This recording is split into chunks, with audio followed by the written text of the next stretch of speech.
The doctor's hands were shaking. Adrian watched blood pool beneath his wife's unconscious body on the ballroom floor, her pale skin gleaming under chandeliers that cost more than most families earned in a year. Around them, London's elite stood frozen in their jewels and judgment. The child or the woman, the physician said. You must choose now. Everything Adrian had built, every calculated move, every sacrifice principle, every cold decision that had brought him to this moment, collapsed into a single impossible question. What was a legacy worth if it cost him the only person who'd ever made him feel alive? Stay with me. Watch how a marriage of convenience became a revolution. Hit that like button and comment what city you're watching from. I want to see how far this story travels. The solicitor's office smelled like old leather and older money, neither of which Adrian Hale possessed anymore. Your father's debts exceed the estate's value by approximately £42,000, Mr. Pemberton said, adjusting spectacles that probably cost more than Adrian's coat. The creditors are circling. You have, at most, 3 months before forced liquidation. Adrian stared at the mahogany desk between them, watching dust motes drift through afternoon light.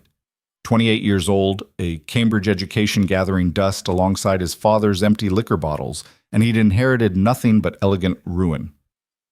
There are options, Pemberton continued, his tone suggesting the opposite. Unpleasant options. Marriage. Adrian said it flatly, the word tasting like ashes. The solicitor's eyebrows lifted fractionally, the most emotion Adrian had seen from him in 3 meetings. The Rowan family has expressed interest. Their daughter is of marriageable age, they have capital, you have lineage. It's a practical arrangement. Practical. The word followed Adrian out of that office and into the rain-slicked streets of London, where practical meant selling yourself to stay alive. Where practical meant admitting your father had drunk away 4 generations of careful stewardship in less than a decade. Where practical meant marrying a stranger to save a house you weren't even sure you wanted. The Hale estate sat 40 miles from London, slowly dissolving into the English countryside like sugar in tea.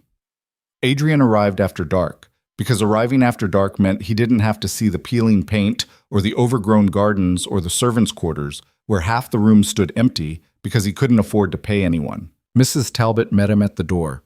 The housekeeper who'd stayed on despite 3 months of delayed wages, a woman whose loyalty Adrian didn't understand and couldn't quite accept. You look half drowned, she said, taking his coat. I'll make tea. Don't. Adrian's voice came out sharper than intended. I mean, don't trouble yourself. It's no trouble. It's my job. She disappeared toward the kitchen before he could protest further, leaving Adrian alone in the entrance hall where his ancestors glared down from portraits they'd probably never deserved. The tea appeared anyway. It always did. Mrs. Talbot had a way of simply making things happen, as if the universe bent slightly in her direction out of sheer respect. The Rowan family sent a letter, she said, setting the cup on his father's desk, his desk now, though he still thought of it as belonging to a dead man. It's on the mantel. Adrian didn't reach for it immediately. Instead, he sat in the chair that had slowly molded itself to his father's shape over years of sitting there, drinking, watching the estate crumble while doing absolutely nothing to stop it. The letter's handwriting was feminine, precise, each letter formed with the kind of careful attention that suggested either anxiety or control, possibly both. Mr. Hale, I understand our families have reached an arrangement. I believe in addressing such matters directly. I propose we meet Wednesday next at the Rowan residence in Mayfair, 2:00. I expect honesty. I will offer the same. Miss Eliza Rowan, no pleasantries, no pretense, just straight to the business of binding their lives together like a contract for livestock. Adrian found himself almost respecting it. The Rowan house in Mayfair was everything the Hale estate wasn't, maintained, modern, thriving. Adrian hated it on sight. A butler whose livery probably cost more than Adrian's entire wardrobe led him to a sitting room where Miss Eliza Rowan sat reading a book she didn't put down when he entered. Mr. Hale, she said, still looking at the page, you're 4 minutes early. I appreciate punctuality. Miss Rowan. Adrian remained standing because she hadn't invited him to sit, and because something about her posture, straight-backed, almost rigid, suggested this was a test he didn't know the parameters for. She finally looked up. Adrian had expected, he didn't know what. Beauty? perhaps, or plainness, or some immediately obvious reason why a woman with her family's wealth was being married off to a near-bankrupt gentleman. What he got was a woman of maybe 25 with dark hair pulled back so severely it looked painful, gray eyes that assessed him like he was a column of figures that didn't quite add up, and a face that might have been pretty if it ever softened. It didn't soften. "Sit," she said. "This will be awkward enough without you looming." He sat. Eliza closed her book, something by John Stuart Mill, Adrian noted, and folded her hands in her lap with the precision of someone who'd learned to control every visible aspect of herself. "I'll be frank," she said. "You need money. My family needs respectability and connections to old families. I need—" She paused, and for the first time something flickered across her face. "I need to not be in this house anymore. Honest indeed. I don't see the point in pretense. We're negotiating a transaction." Her voice was cool, almost clinical. "I've read the terms my father proposed. A settlement of £45,000 upon marriage, an additional $10,000 per year. In exchange, you provide legitimacy, social access, and—" Another pause. "An heir, eventually." Adrian felt something cold settle in his chest. "You've itemized it. Someone should." Eliza's eyes met his directly. "My father sees this as purchasing access to your family name and parliamentary connections. You presumably see it as salvation from bankruptcy. I see it as the best available option in a series of increasingly poor choices." What a romantic vision of matrimony. "Romance is for people with options, Mr. Hale. We have necessities." She stood, walked to the window overlooking Mayfair's manicured streets. "I'm 26. In my family's estimation, that makes me nearly expired merchandise. I've refused 3 prior proposals because the men were either stupid, cruel, or both. You appear to be neither, though I could be wrong. That's the kindest assessment of my character I've heard in months. I doubt kindness will be a defining feature of our arrangement." Eliza turned from the window. "But I'll be clear about my expectations. I won't be hidden away in the countryside to produce children while you maintain a separate life in London. I won't be treated as property or decoration. I expect to be consulted on household decisions, financial matters, and anything else that affects my life. In exchange, I'll manage your estate efficiently, maintain social obligations, and eventually fulfill the biological requirements of this contract." The way she said biological requirements made it sound like a tax assessment. "You've given this considerable thought," Adrian said. "I've had considerable time. When you're a woman whose family considers her a problem to be solved, you learn to think ahead." Something bitter edged into her voice. "Do we have an understanding, Mr. Hale?" Adrian looked at her, this strange, rigid woman who spoke of marriage like a business merger and carried herself like she was always braced for a blow. He thought of the estate slowly dying, of Mrs. Talbot's unpaid loyalty, of his father's portrait watching him fail in slow motion. "We have an understanding, Miss Rowan." "Good." She sat again, retrieving her book. "The wedding will be in 6 weeks. My father insists on a proper ceremony despite the practical nature of the arrangement. I hope you own suitable clothing. I'll manage." "See that you do. First impressions matter, even in transactions." Adrian stood to leave, then paused. "May I ask a question?" Eliza looked up, guarded. "You may ask." "Why are you so angry?"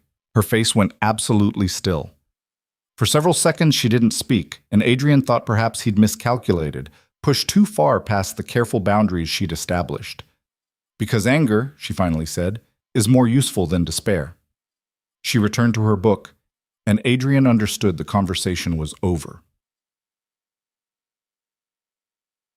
Yes, the wedding was exactly as miserable as Adrian had anticipated.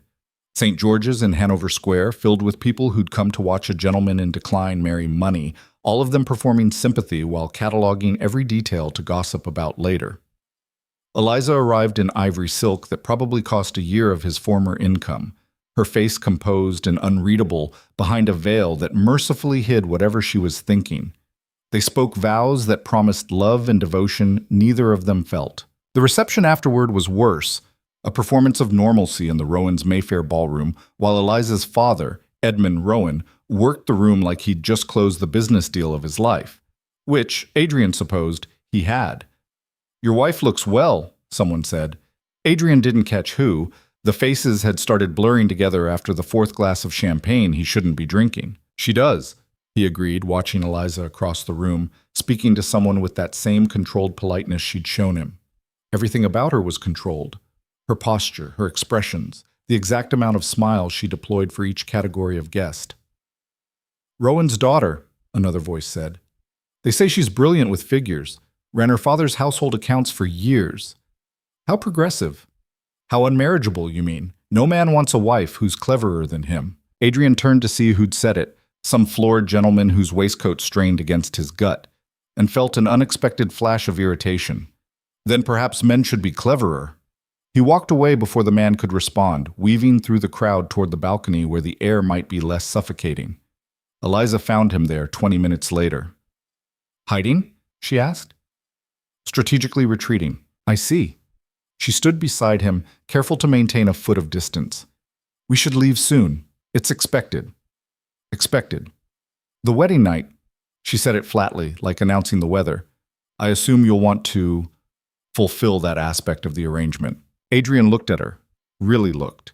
In the gaslight from the ballroom, he could see tension in every line of her body, the way her hands gripped the balcony rail too tightly, the careful blankness of her expression that wasn't quite hiding something that looked like dread. Not tonight, he said quietly. Eliza's head turned sharply toward him. What? We're both exhausted. We've just spent 6 hours performing for people who don't matter.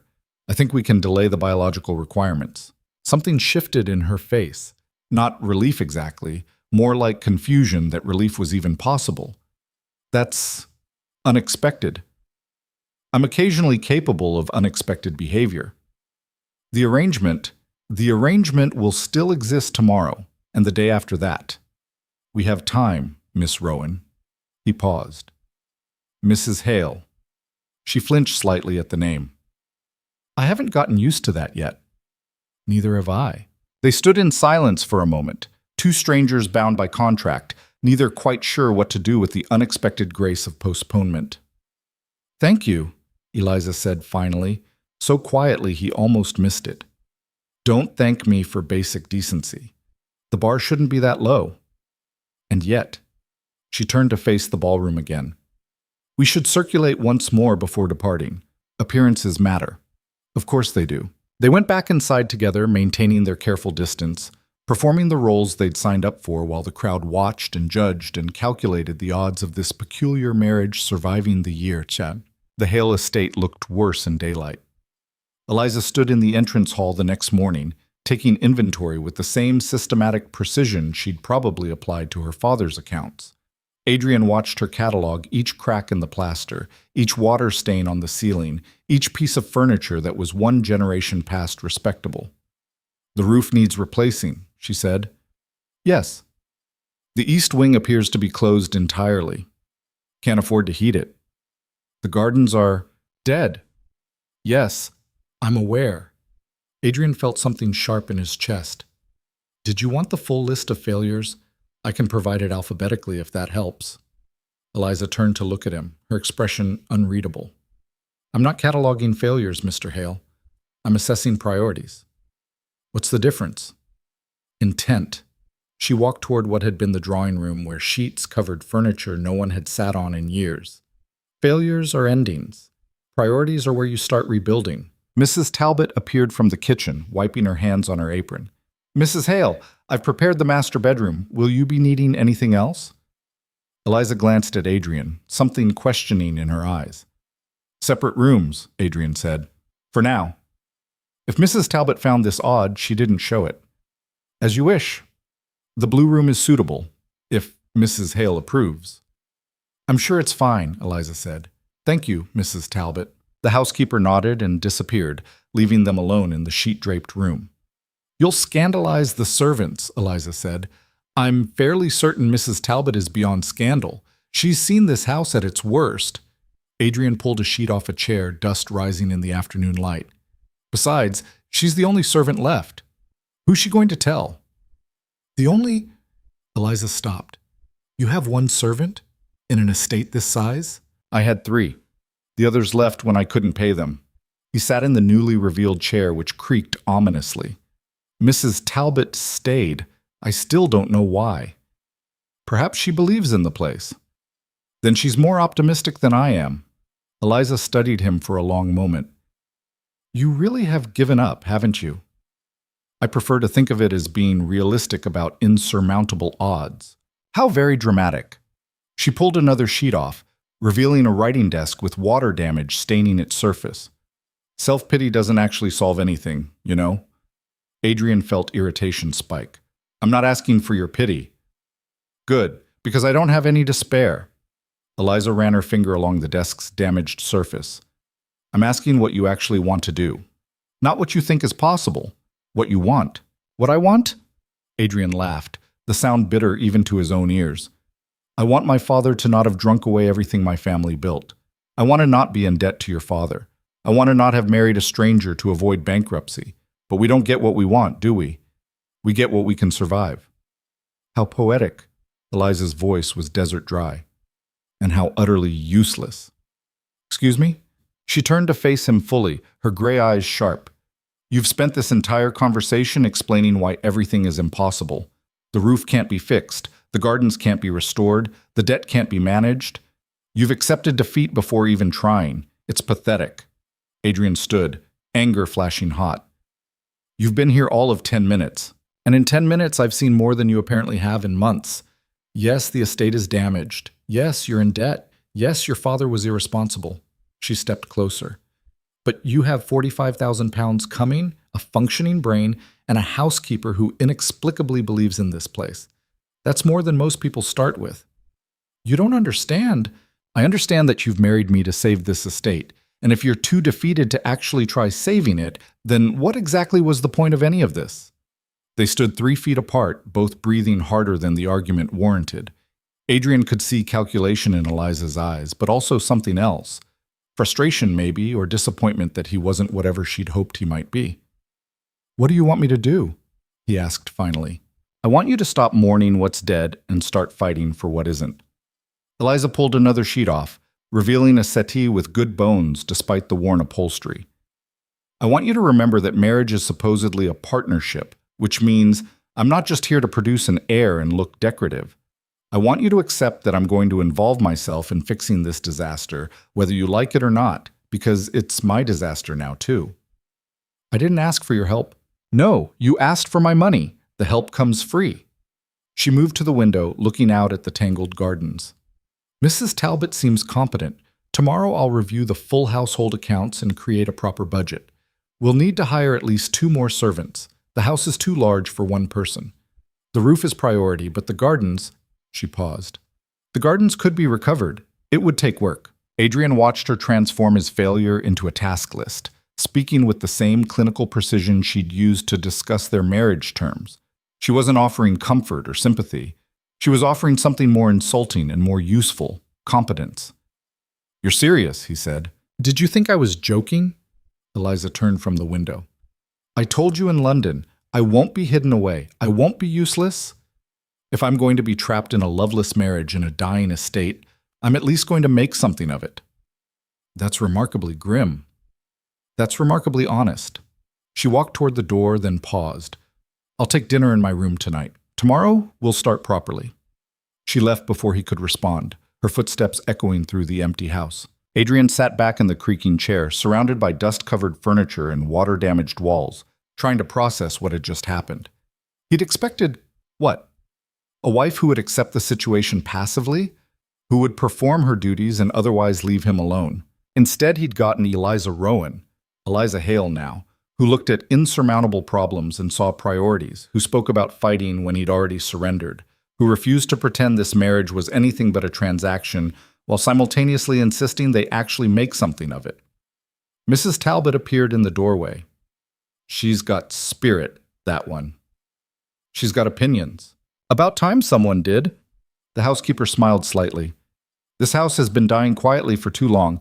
Maybe it needs someone willing to be loud about living. But the screaming started at 3 a.m. Adrian jerked awake, heart hammering, trying to orient himself. The sound came again, raw, terrified, unmistakably from the blue room where Eliza slept. He was out of bed and running before conscious thought caught up, taking the hallway in his nightshirt, throwing open her door without knocking. Eliza sat bolt upright in bed, eyes wide but unseeing, hands clawing at invisible threats, making sounds that weren't quite words, just pure fear given voice. Eliza! Adrian approached carefully, like she was a wounded animal that might bolt. Eliza, wake up. She didn't seem to hear him, still trapped in whatever nightmare had her in its grip. Adrian did the only thing he could think of. He grabbed her shoulders and said her name sharply. Eliza, you're dreaming. Wake up. Her eyes focused suddenly, fixing on him with such raw terror that Adrian actually stepped back. Then recognition flooded in, followed immediately by horror at her own vulnerability. Her voice came out ragged. I'm sorry. I didn't mean to. Don't apologize. Adrian grabbed the water pitcher from her bedside table, poured a glass with shaking hands. Here. She took it but didn't drink, just held the glass like an anchor to reality. Her hands were trembling so badly water sloshed over the rim. How often? Adrian asked quietly. What? How often do you have nightmares like that? Eliza's face closed off immediately, that familiar rigid control slamming back into place. It's nothing, just a dream. I'm fine. You're not fine, you're shaking. I said I'm fine. Her voice went sharp, brittle. You can leave, I don't need supervision. Adrian should have left, should have respected the walls she was frantically rebuilding, retreated to his own room and pretended he hadn't seen her absolutely shattered. Instead, he sat in the chair by her bed. What are you doing? Eliza demanded. Sitting. I can see that. Why? Because you're terrified and trying very hard to pretend you're not. And I think leaving you alone right now would be cruel. He settled back in the chair. So I'm sitting. You don't have to talk. You don't have to explain. But you don't have to be alone either.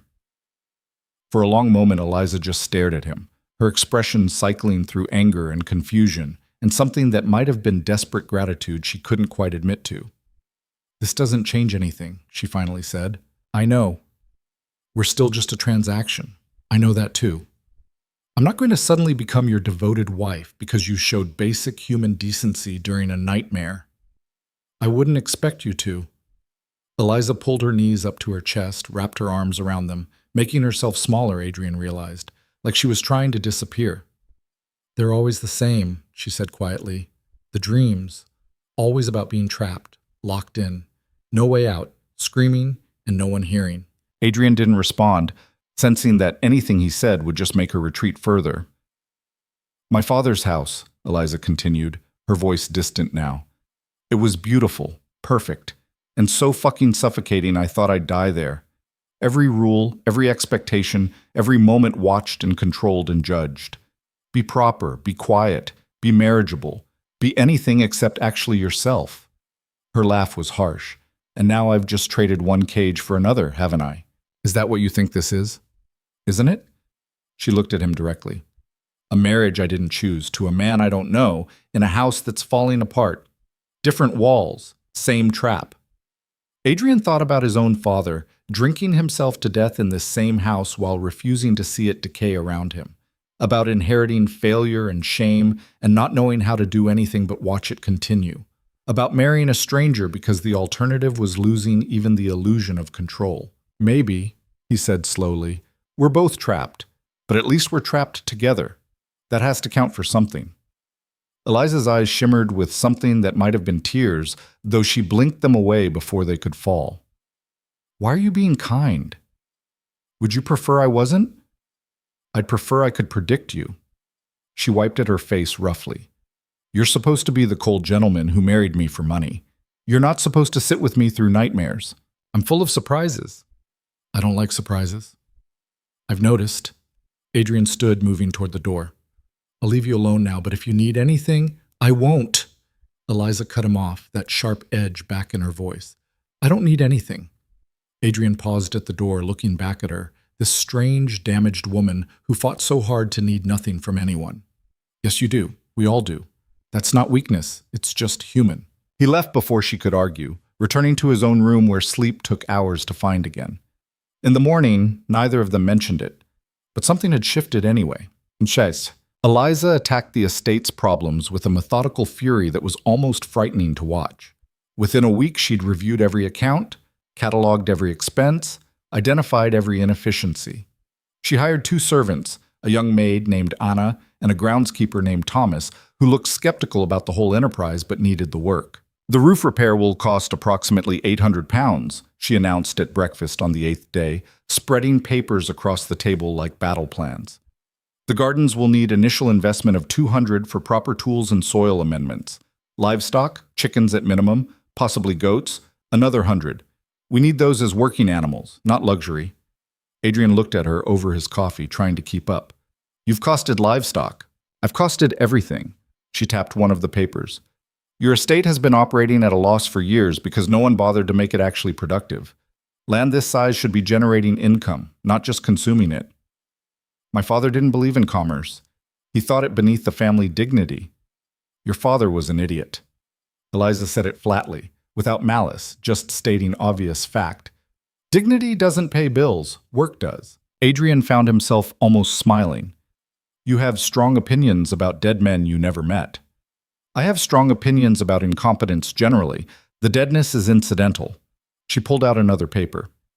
I've also found 3 families in the village who would be willing to rent parts of the unused East Wing as housing. Not much, maybe £40 a year, but it's income, and it keeps the building from rotting further. Rent out the family home? Adrian said it automatically, his father's voice in his head about propriety and appearances. Eliza looked at him with those sharp gray eyes. Would you prefer to keep it empty as a monument to past glory, or would you prefer to have money for the roof repair? Put like that, there wasn't much argument. You've thought of everything, Adrian said. Someone needed to. She gathered her papers with precise movements. I'm going to the village today to speak with the families about the East Wing. Thomas is starting on clearing the garden paths. Anna is reorganizing the kitchen storage, which is apparently a disaster. What are you doing? The question landed like an accusation, which maybe it was. I have correspondence, Adrian said vaguely. With whom? Your creditors are satisfied. Your father's friends are mostly dead or drunk. Who exactly are you corresponding with? Parliamentary matters. You're not in Parliament. I could be. My family has a traditional seat in nothing currently, because you haven't bothered to activate it. Eliza stood, papers tucked under her arm. If you're going to hide in this house writing meaningless letters while I actually fix things, at least be honest about it. She left before Adrian could defend himself, though he wasn't sure what defense he'd offer anyway. She was right.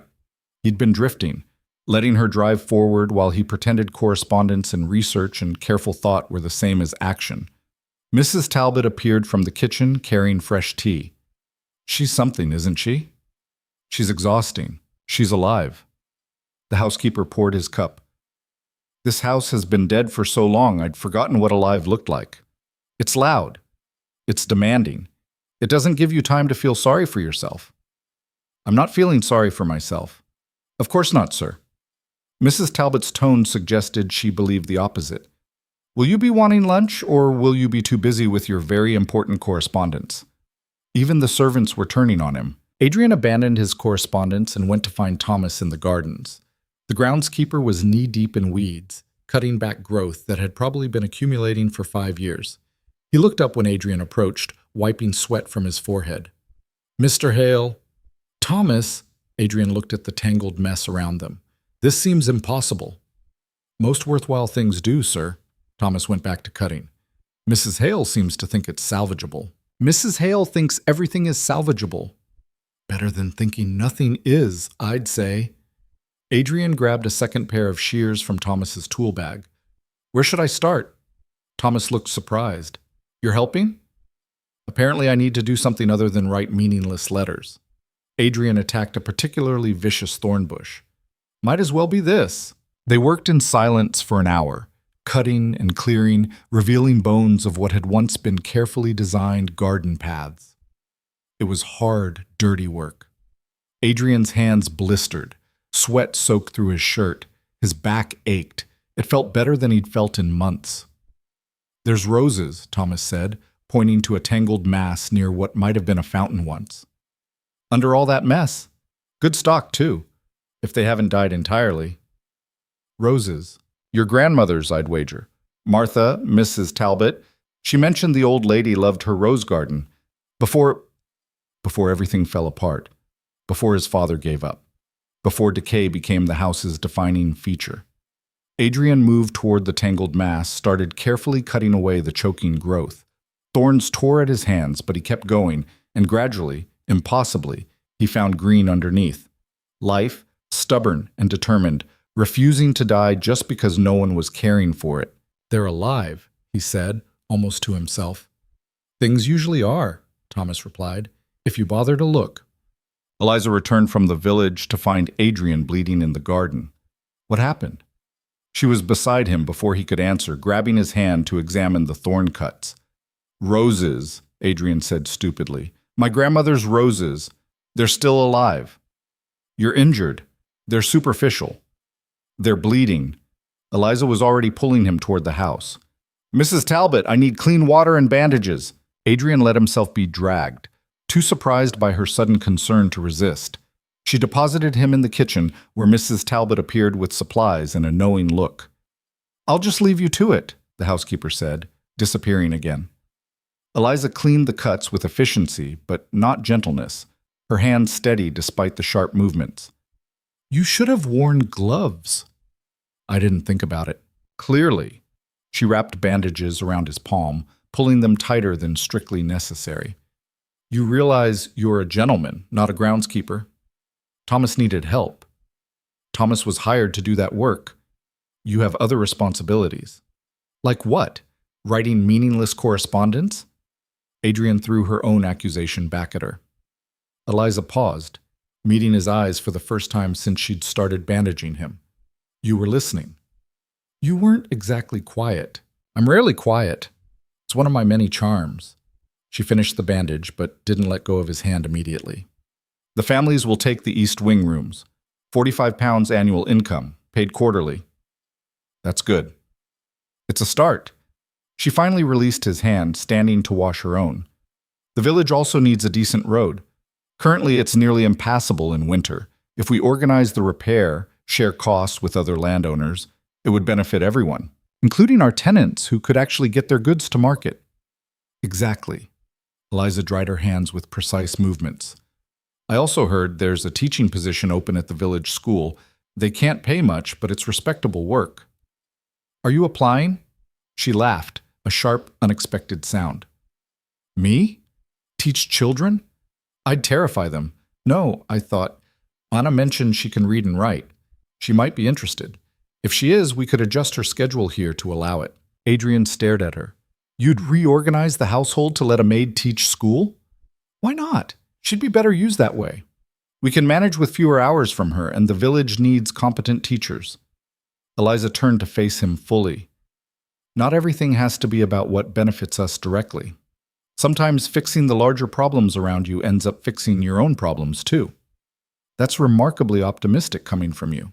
That's remarkably pragmatic. But something softened slightly in her expression. The roses.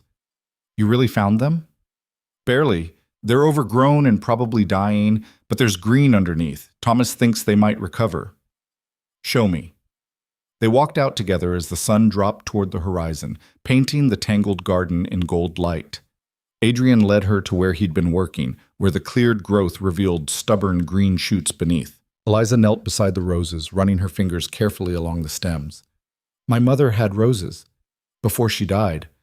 I was young, but I remember she used to say they were proof that beautiful things could have thorns and thorny things could be beautiful.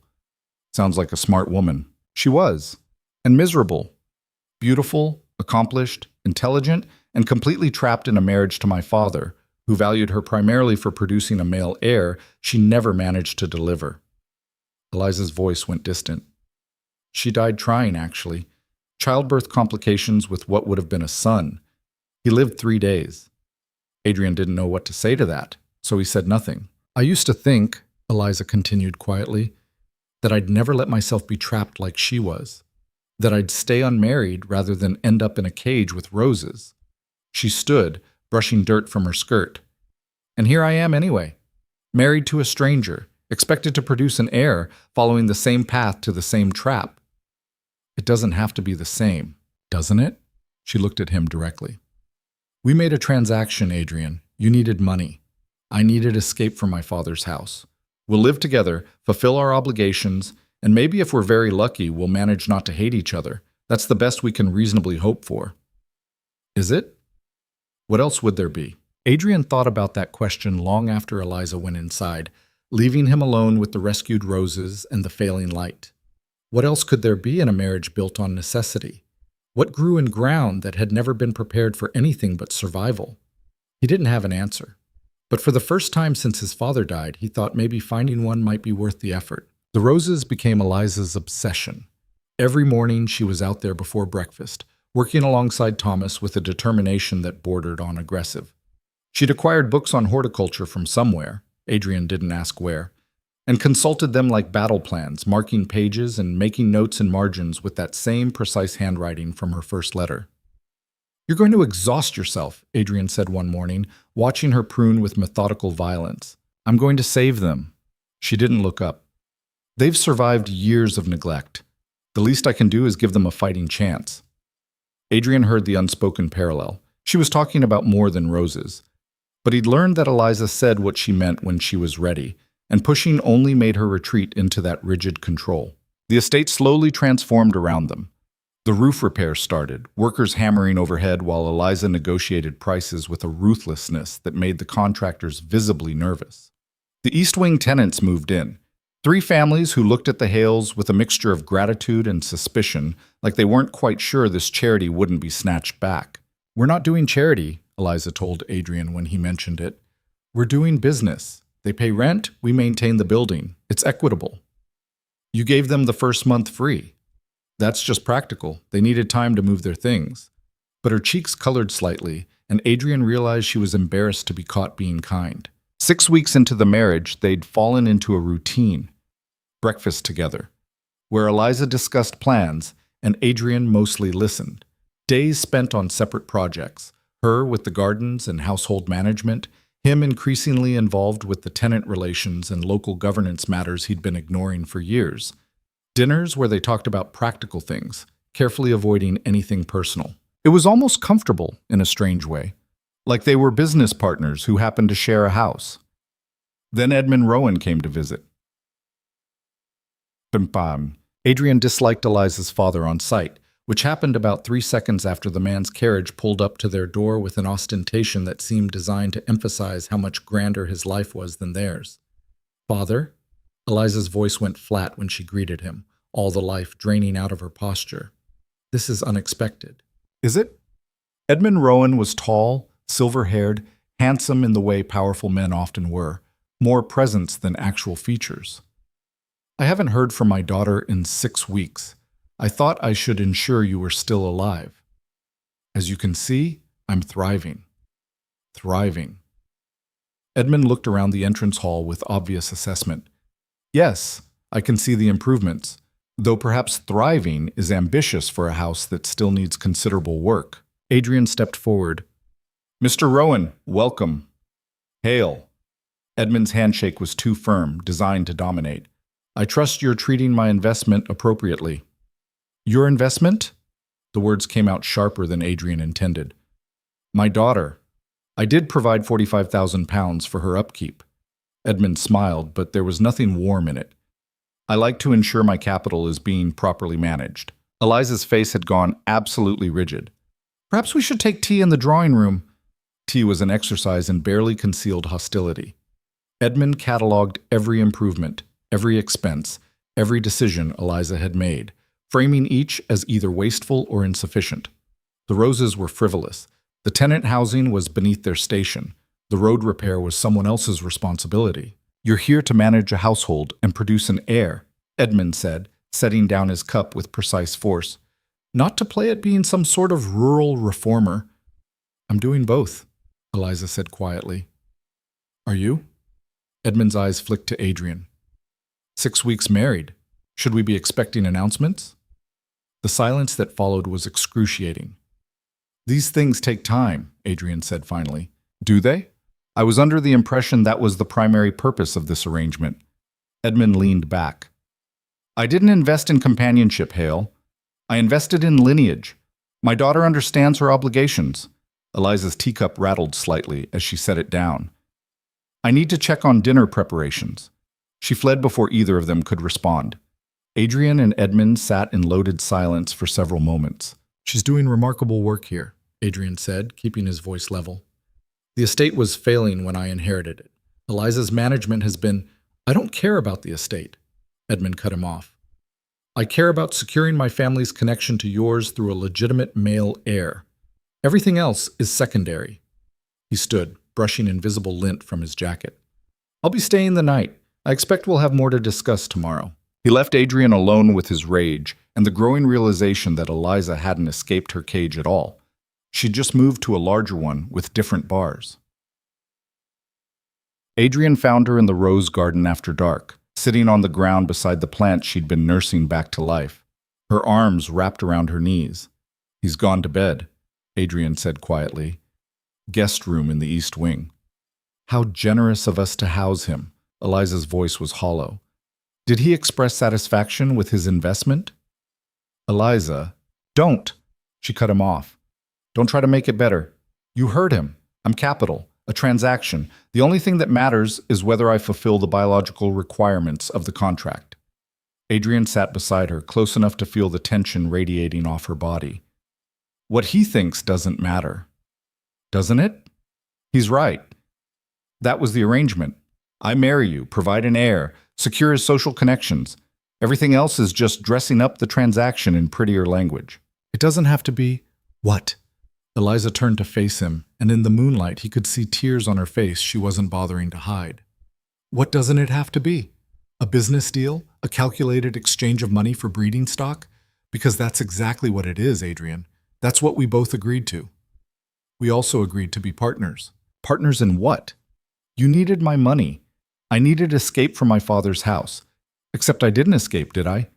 I just traded being controlled by him for being controlled by the expectations of this marriage. Different walls, same cage. I was right the first time. Adrian felt something crack open in his chest. Anger at Edmund Rowan, at the circumstances that had forced them both into this position, at himself for not seeing how much Eliza was still trapped. What do you want? He asked. What? Not what's expected, not what's practical. What do you actually want? Eliza laughed, the sound broken. That's not a question people like us get to answer.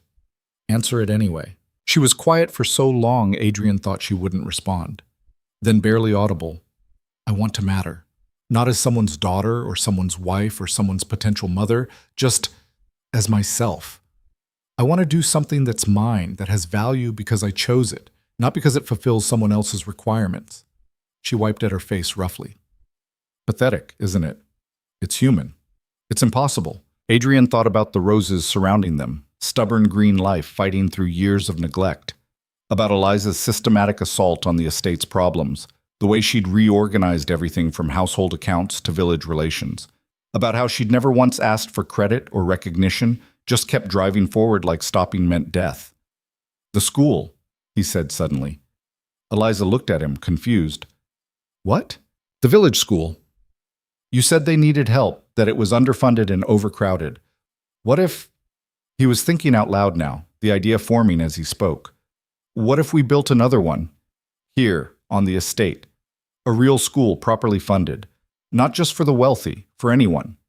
The tenant children, the village children, anyone who wants to learn. That's insane, is it? We have the space in the East Wing. We have enough income now to fund it if we're careful. And it would actually do something, Eliza. Something that matters. Something that's yours. My father would never. Your father doesn't get a vote. Adrian felt certainty settling in his bones. This is our estate. Our decision. If we want to turn part of it into a school, we can. Eliza stared at him like he'd suggested burning the house down. You're serious? Completely. It would be scandalous, educating the poor on an estate like this. People would think we'd lost our minds. Let them think what they want. It would be expensive. You're the one who manages the accounts. Can we afford it? Eliza's mind was already working. Adrian could see it, calculating costs, assessing feasibility, finding the practical path through an impractical idea. If we're very careful, if we keep expenses low and find teachers willing to work for modest pay, if we charge some tuition from families who can afford it to subsidize those who can't, she paused. It would be difficult. Most worthwhile things are. She looked at him for a long moment, something shifting in her expression. Not hope exactly. Eliza was too practical for hope. But maybe possibility. Why are you suggesting this? Because you asked what you want, and this seems like it might be something worth wanting. Because I'm tired of watching you exhaust yourself on my father's failures while treating your own ambitions like they're frivolous. Because Adrian stopped, surprised by his own honesty. Because I think you deserve to build something that's yours. Eliza's breath caught. You barely know me. I know you've managed to resurrect a dying estate in 6 weeks through sheer stubborn competence. I know you care more than you want to admit about things that don't directly benefit you. I know you're brilliant and angry and trapped, and maybe a school won't fix that, but at least it's something. This isn't part of the arrangement. No, it's not. Adrian stood, offered her his hand. Consider it an amendment to the contract. Eliza looked at his hand like it might bite her. Then slowly, she took it and let him pull her to her feet. My father will be furious, she said. I'm counting on it. For the first time since Adrian had known her, Eliza smiled. A real smile, not the controlled version she deployed for social occasions. It transformed her face, made her look younger and fiercer, and absolutely dangerous. All right, she said, let's build a school. Edmund Rowan's fury the next morning was spectacular. A school! His voice could have shattered crystal. You want to turn part of this estate into a charity school for peasant children? Not charity, Eliza said calmly, though Adrian could see tension in every line of her body. A properly funded educational institution. We'll charge tuition on a sliding scale based on ability to pay. That's charity with extra steps. That's investment in the community. Eliza pulled out papers she'd apparently been working on since last night. The village has been declining for years. Young people leave because there's no opportunity. Crime increases because there's no alternative. Property values, including ours, suffer because the area is seen as backwards and poor. She spread the papers on the breakfast table. A school changes that. It creates opportunity, which keeps families here, which supports local business, which increases overall prosperity. Everyone benefits, including your reputation as an eccentric who's wasted her husband's money on radical social experiments. Edmund's face had gone red. Do you have any idea how this will look? The daughter of Edmund Rowan running a school for gutter snipes? The wife of Adrian Hale, Eliza corrected, her voice going sharp. Running a school on her own estate. You don't get a say in this, Father. You don't own me anymore. I provided £45,000, which went to my husband as settlement, not as ongoing ownership rights. Eliza stood, drawing herself up to her full height. You wanted me married into an old family with social connections. Done. The contract is fulfilled. What Adrian and I do with our estate is none of your concern. Edmund turned to Adrian, clearly expecting male solidarity. You're going to allow this? Allow? Adrian felt something cold and sharp settle in his chest. I'm going to help fund it. Eliza's right. This benefits everyone, including us. And more importantly, it's the right thing to do. The right thing? Edmund's laugh was ugly. You're as naive as she is. Do you think the nobility will accept you running a charity school? Do you think your peers won't mock you? You'll be laughingstock, both of you. Bleeding hearts playing at reform while the real world operates on practical principles. Like selling your daughter for social advancement? The words were out before Adrian could stop them. The silence that followed was absolute. Edmund's face went from red to white, fury radiating off him like heat. How dare you? How dare I state the obvious? Adrian stood as well, surprised by his own anger. You arranged this marriage for your benefit, not hers. You talk about investment and returns like she's a financial instrument. You show up unannounced to assess whether your capital is being properly managed. And now you're angry that she's found something meaningful to do with her life because it doesn't serve your social climbing ambitions. You forgot your place, Hale. No, you forgot yours. Adrian moved to stand beside Eliza, a united front. This is our home, our estate, our decision. You're a guest here, and not a particularly welcome one at this moment. Edmund looked between them, seeming to finally grasp that he'd lost control of the situation. His daughter had found an ally, and together they were rejecting his authority. "You'll regret this," he said finally, his voice ice. "Both of you. When society turns on you, when your reputation is destroyed, when this ridiculous school fails and takes whatever's left of your finances with it, remember that I warned you." "We'll take that risk," Eliza said quietly. Edmund grabbed his coat. "I'm leaving. Immediately. Don't expect further support from me when this disaster unfolds." "We weren't expecting support anyway," Adrian said. "Just absence, which you're providing admirably." Edmund Rowan left in a fury of slammed doors and shouted orders to his driver. His carriage disappeared down the drive in a cloud of dust and outrage, leaving Adrian and Eliza standing together in the sudden silence. "Well," Eliza said after a moment, "that went poorly." "That went perfectly." Adrian felt almost giddy. "Did you see his face when you told him he didn't own you anymore? I think I may have just severed all family ties." "Good. He's terrible." Eliza laughed, a surprised, slightly hysterical sound. "I can't believe you called him out for selling me." "I can't believe I didn't do it sooner." Adrian turned to face her fully. "Are you all right?" "I don't know." Eliza's hands were shaking slightly. I've never stood up to him like that. Never told him no about anything important." "How does it feel?" She considered for a moment. "Terrifying. Liberating. Like I might throw up or fly or possibly both." Her eyes met his. "You didn't have to defend me like that." "Yes, I did." "Why?" Adrian thought about all the careful distance they'd maintained, the transaction-focused language, the way they'd both pretended this was purely practical. And he realized something had shifted, probably had been shifting for weeks, in conversations over breakfast and work in the gardens, and quiet moments when they'd let their guards drop just slightly. "Because you're my wife," he said simply. "Not in the transactional sense your father means, but in the actual sense. We're partners. We're in this together, and I'm not going to stand by while he treats you like property." Eliza's eyes shimmered with tears she refused to let fall. "The arrangement..." "Forget the arrangement."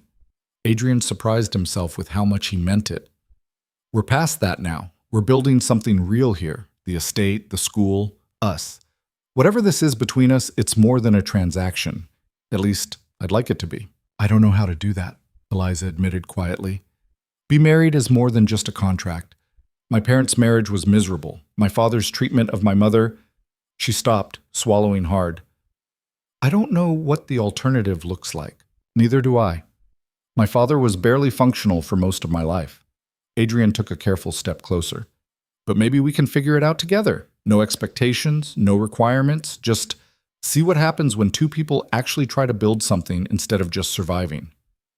That's remarkably optimistic for someone who was suicidal with resignation 6 weeks ago. "I had good motivation to change." "The money?" "You." Adrian said it before he could overthink it. "You came in here angry and competent and refusing to accept failure, and you didn't let me wallow. You made me work. You made me care about something other than managing decline. You're extraordinary, Eliza, and I think if we actually work together, really together, not just coexisting, we could do something remarkable." Eliza looked at him for a long moment, her expression cycling through disbelief and hope and fear. "You're serious about the school?" "Completely. It's going to be difficult. People will talk. Your social standing could suffer." "Let it suffer. I'd rather have purpose than approval." "That's very noble. That's very practical," Adrian countered, echoing her earlier words. "A school serves the community, which strengthens the region, which benefits us. Plus it gives you something meaningful to build. That's worth more than whatever gossip might circulate in London drawing rooms." Eliza was quiet, that analytical mind clearly working through implications and possibilities. Finally, she nodded, decision made. "All right, we'll need to convert the East Wing's upper floor. The tenant housing is just ground level, so we have space. We'll need teachers, materials, a proper curriculum. We should start small, maybe 20 students initially, and expand if it works." "When it works?" "If." But she was smiling slightly. "I'll need to visit other schools, see how they're structured. We should talk to the village families, gauge interest. And we need a proper budget. This can't bankrupt us." "You love this already." I love the challenge of it, Eliza corrected. But there was light in her eyes Adrian hadn't seen before, excitement breaking through her careful control. When do we start? Today? Today. She turned toward the house, already planning. I'll make a list of what we need to research. You should speak with the tenants, make sure they're comfortable with a school operating in the same building. We'll need their support. Eliza? She paused, looking back. Thank you, Adrian said, for being brave enough to defy him. Thank you for making it possible.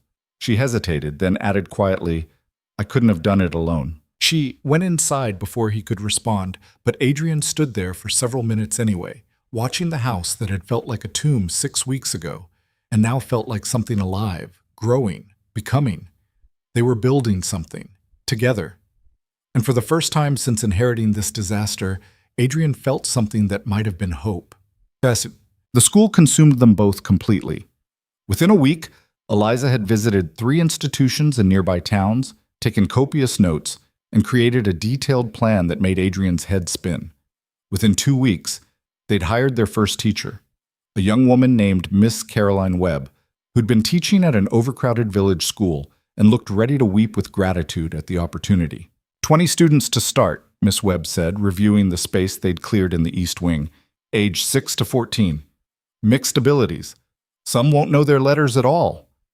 Can you manage that range, Bugs? Adrian asked. I can manage anything that isn't 40 students in a room built for 20. Miss Webb's smile was fierce. This is remarkable, what you're doing. Truly remarkable. The village response was mixed. Some families were enthusiastic, seeing opportunity for their children. Others were suspicious, convinced this was some elaborate scheme or that the education offered would somehow make their children unsuitable for their station in life. You'll fill their heads with ideas, one father said bluntly when Adrian visited. Make them dissatisfied with honest work. I'd like to give them choices, Adrian replied. Whether they choose farm work or trade work or something else entirely, that's up to them. But they should have the foundation to choose. And you're doing this out of pure charity? I'm doing this because an educated community benefits everyone in it, including me. The man looked skeptical but didn't refuse outright, which Adrian counted as progress. Eliza was tireless, organizing everything from desk construction to book procurement to scheduling. She worked late into the night, candlelight visible in her room when Adrian passed by, always papers spread around her, always planning the next phase. You need to sleep, he said one night, finding her in the library at past midnight. I need to finish the supply inventory. But she looked exhausted, dark circles under her eyes. The inventory will exist tomorrow. Will it? Will all of this exist tomorrow? Eliza's voice cracked slightly. Or will I wake up and find out it was just another dream I had while trapped in my father's house? Adrian sat across from her, recognizing the fear underneath her exhaustion. It's real. We're building it together. What if we fail? What if the school doesn't work, or we run out of money, or people refuse to send their children, or then we adjust and try something else? Adrian reached across the table, carefully taking her hand. Failure isn't disaster, Eliza. It's just information about what doesn't work.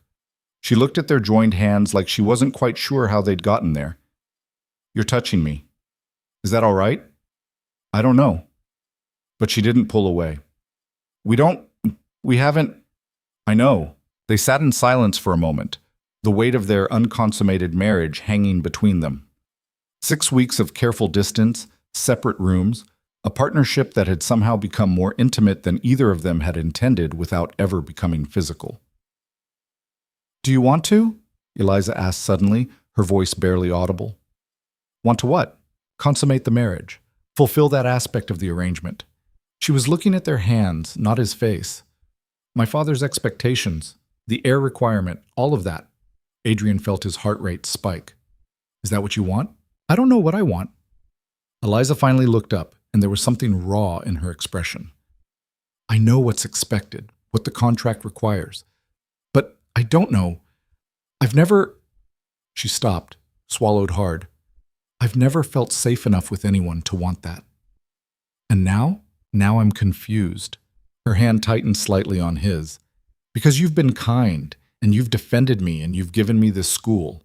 And I don't know if that's enough reason to want someone, or if I'm just grateful and confusing gratitude with something else entirely. Adrian's chest ached. That's honest. It's pathetic. It's human. He squeezed her hand gently. Eliza, I'm not going to push for anything you're not ready for. The air requirement can wait. Everything can wait. We're building something good here. Let's not complicate it by adding expectations neither of us are prepared for. Most men wouldn't be so patient. Most men are idiots. She almost smiled. You might be too patient. We do need an heir eventually. Eventually isn't tonight. Adrian stood, still holding her hand. Come on. You need sleep more than you need inventory lists. He walked her to her room, their hands still joined like they'd forgotten how to let go. At her door, Eliza paused. Adrian? Yes? Thank you for not... She struggled for words. For not treating me like an obligation. You're not an obligation. You're... He stopped, not quite sure how to finish that sentence. What was she? His wife, certainly. His partner. His ally in this strange endeavor they'd undertaken. Possibly his friend. Maybe, terrifyingly, something more. I'm what? Eliza asked quietly. You're Eliza, Adrian said finally. And that's enough. She looked at him for a long moment, something shifting in her expression. Then quickly, before either of them could overthink it, she leaned forward and kissed him. It was brief, almost chaste, more surprise than passion. But when she pulled back, her cheeks were flushed and her eyes were wide. I don't know why I did that, she said. I'm not complaining. It doesn't mean anything. It doesn't change the arrangement. All right. I'm serious, Adrian. Don't read too much into it. I won't. But he was smiling, and she was blushing, and they both knew something had shifted anyway. Eliza fled into her room, closing the door firmly behind her. Adrian stood there for several minutes, his heart doing something complicated in his chest, before finally returning to his own room where sleep took hours to find. The school opened on a cold October morning with 12 students. Not the 20 they'd hoped for, but 12 nervous children with varying degrees of literacy, all sitting at desks Adrian and Thomas had built, using materials Eliza had somehow procured at prices that still baffled him. Miss Webb stood at the front of the classroom, radiating nervous excitement. Welcome, she said simply. Let's begin. Adrian and Eliza watched from the doorway as the first lesson started. Basic letters for the youngest students, more advanced reading for the older ones. It was chaotic and imperfect and absolutely beautiful. We did this, Eliza whispered, her voice thick with emotion. You did this, Adrian corrected. I just helped fund it. We did it together. She leaned slightly against him, a rare moment of physical closeness she didn't immediately retreat from. It's real. We actually built something real. Adrian put his arm around her shoulders, half expecting her to pull away. She didn't. They stood there watching 12 children learn to read, and Adrian thought about how 6 weeks ago he'd been drowning in debt and despair, and now he was building schools with a woman who'd been a stranger and was becoming something else entirely. What happens now? Eliza asked. We keep going. We expand if it works. We adjust if it doesn't. We build. Together? Together. Eliza turned to look at him, her gray eyes searching his face for something. Reassurance, maybe, or confirmation that this wasn't temporary. I'm not good at this. At what? Trusting, depending on someone, letting things matter. Her voice dropped lower. Letting you matter. I'm not good at it either, Adrian admitted, but we could learn if you want to try. That's terrifying. Most worthwhile things are. She smiled at his use of her own words. Then, deliberately, she took his hand again. The same gesture from the library, but different now. More intentional, more real. All right, Eliza said. Let's try. They stood together in the doorway watching their school begin its first day, holding hands like it was both the smallest and most significant thing in the world. And in the classroom, 12 children who'd had no prospects yesterday were learning their letters, proving that sometimes the most radical thing you could do was simply give people a chance. The future was uncertain. Money was still tight. Society would definitely talk. Eliza's father would never forgive them. But in that moment, watching possibility unfold in a converted East Wing, Adrian thought maybe they'd stumbled into something more valuable than respectability or financial security or meeting anyone's expectations. They'd found purpose, and each other, and each other. The thought terrified Eliza more than she wanted to admit. 3 months into the school's operation, winter settled over the estate with a brutality that tested everything they'd built. The roof held, barely, but heating costs devoured their careful budget.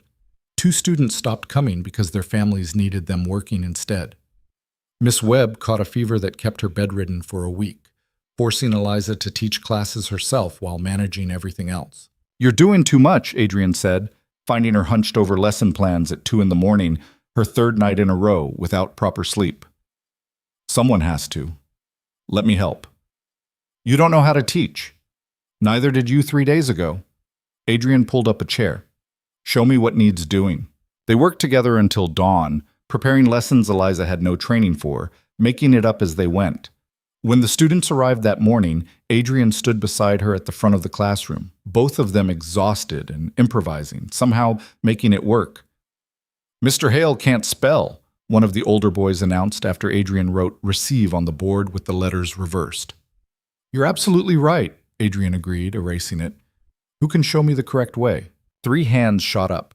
Eliza watched him learn alongside the students, admitting his ignorance without shame, and felt something in her chest crack open. This man who'd married her for money was teaching poor children how to spell, at 5 a.m, after no sleep, without complaint. It wasn't what she'd expected from an arrangement. It wasn't what she'd expected from anyone. That night, she knocked on his bedroom door for the first time since they'd married. Adrian answered in his shirt sleeves, hair disheveled, looking surprised. "Eliza, is something wrong?" "No, I just—" She lost her nerve, started to turn away. "Never mind, this was stupid." "Wait," Adrian caught her hand. "Please, whatever it is." Eliza forced herself to look at him. "I don't want separate rooms anymore." The silence stretched between them, loaded with implications neither had been ready to address. "Are you certain?" Adrian asked carefully. "Because if this is about the arrangement, or your father's expectations, or anything other than what you actually want—" "I don't know what I want."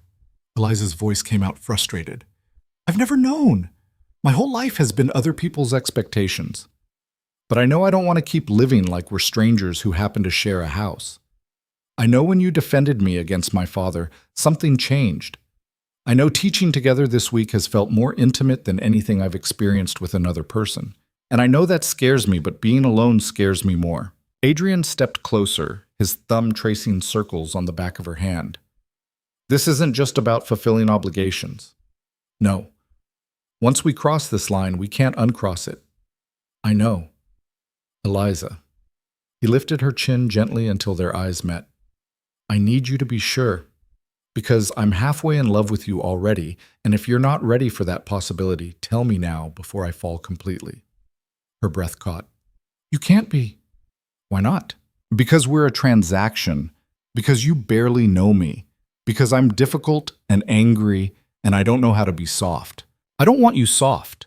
I want you exactly as you are, brilliant and fierce and uncompromising." Adrian's voice dropped lower.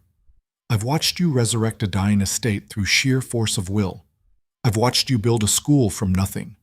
I've watched you terrify creditors and charm students and stand up to your father. You're extraordinary.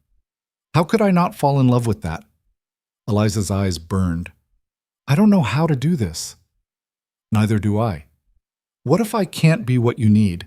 What if you're exactly what I need and you just don't see it yet?" Adrian pulled her closer, slowly enough that she could retreat if she wanted. "We don't have to know everything tonight. We just have to decide if we're willing to try."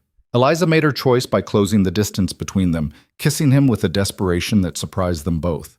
It wasn't practiced or elegant, just raw need from 2 people who'd been alone too long, finding each other in the wreckage of their circumstances. Adrian's arms came around her, and for the first time in her life, Eliza felt safe enough to let go. Morning brought complications neither of them had anticipated. Eliza woke in Adrian's bed, her body warm against his, and immediately felt panic rising. This was real now. They'd crossed the line, changed the arrangement into something messier and more dangerous. "I can hear you thinking," Adrian murmured against her hair. "I'm always thinking." "I've noticed." He shifted to look at her. "Regrets?" "I don't know yet." Eliza traced patterns on his chest, avoiding his eyes. This wasn't supposed to be part of it. What wasn't? Feeling things, wanting things, caring if you... She stopped, unable to finish. Caring if I what? If you stay. The admission cost her. If this matters to you or if I'm just convenient. Adrian caught her hand, stilling its nervous movement. Look at me. She did, reluctantly. You're not convenient, he said firmly. You're complicated and challenging, and you make me work for every inch of ground. But you're also remarkable and brave, and you make me want to be better than I was. None of that is convenient, Eliza. It's just real. Real is terrifying. I know. He kissed her forehead gently. But we're doing it anyway. They stayed there another hour, learning the geography of each other, talking in fragments about fears neither had voiced before. By the time they finally left the bedroom, something had fundamentally shifted. They were no longer strangers performing roles. They were something new, undefined, possibly foolish. They were trying. Mrs. Talbot took one look at them at breakfast and smiled knowingly, but said nothing. The students noticed something different too. The way Adrian and Eliza stood closer together when observing lessons, the casual touches that had replaced careful distance, the way they finished each other's sentences when discussing school business. Are you and Mr. Hale sweethearts now? One of the youngest girls asked during a reading lesson. We're married, Eliza said, caught off guard. I know, but are you sweethearts? My parents are married, but they hate each other. You look like you might like each other. Eliza glanced at Adrian, who was trying very hard not to laugh. We might, she admitted. Is that all right with you? The girl considered seriously. I suppose, as long as you still have time to teach us. We'll make time. But making time became harder as winter deepened and reality pressed in. The school's expenses exceeded their projections. 3 more families withdrew their children, citing various reasons that boiled down to distrust of education disrupting the social order. And then Miss Webb announced she was leaving. A better position in London, more money, closer to family. We can't afford to replace her, Eliza said flatly, staring at the accounts that refused to balance no matter how many times she recalculated.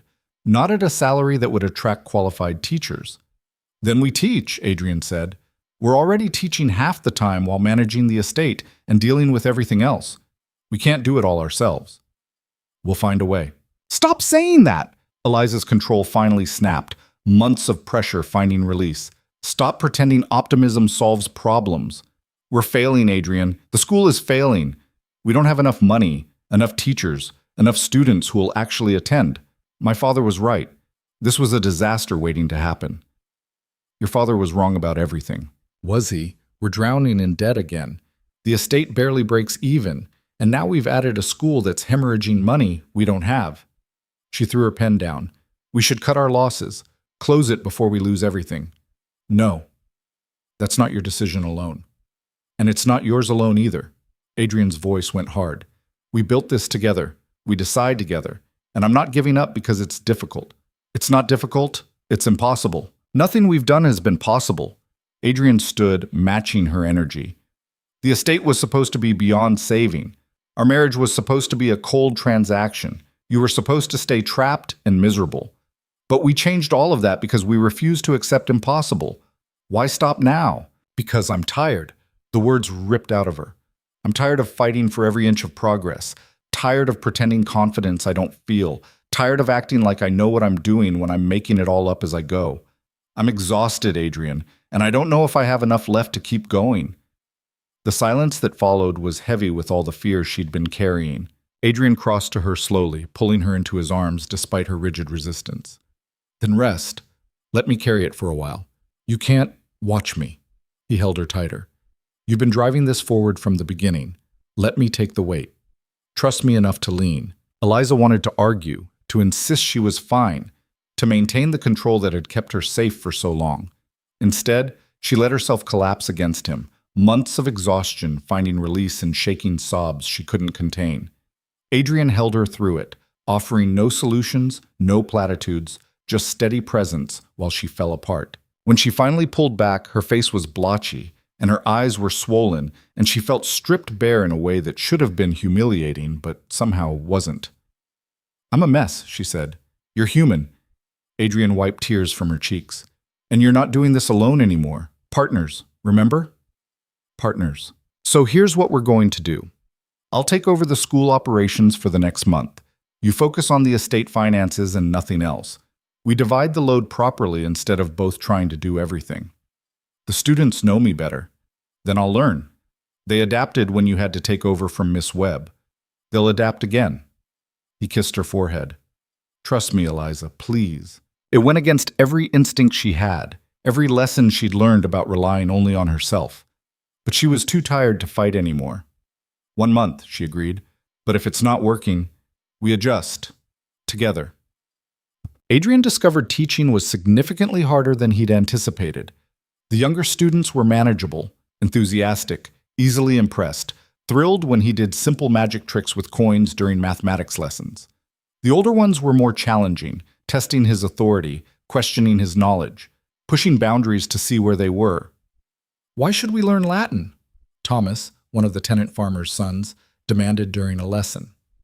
It's a dead language for dead people. Because it's the foundation of English, French, and Italian, Adrian replied. Understanding roots helps you understand meaning. That's what rich people say to justify useless knowledge. The other students waited to see how Adrian would handle direct challenge. You're right, Adrian said, surprising everyone. Latin is often taught as gatekeeping, a way to separate educated from uneducated, worthy from unworthy. But it doesn't have to be.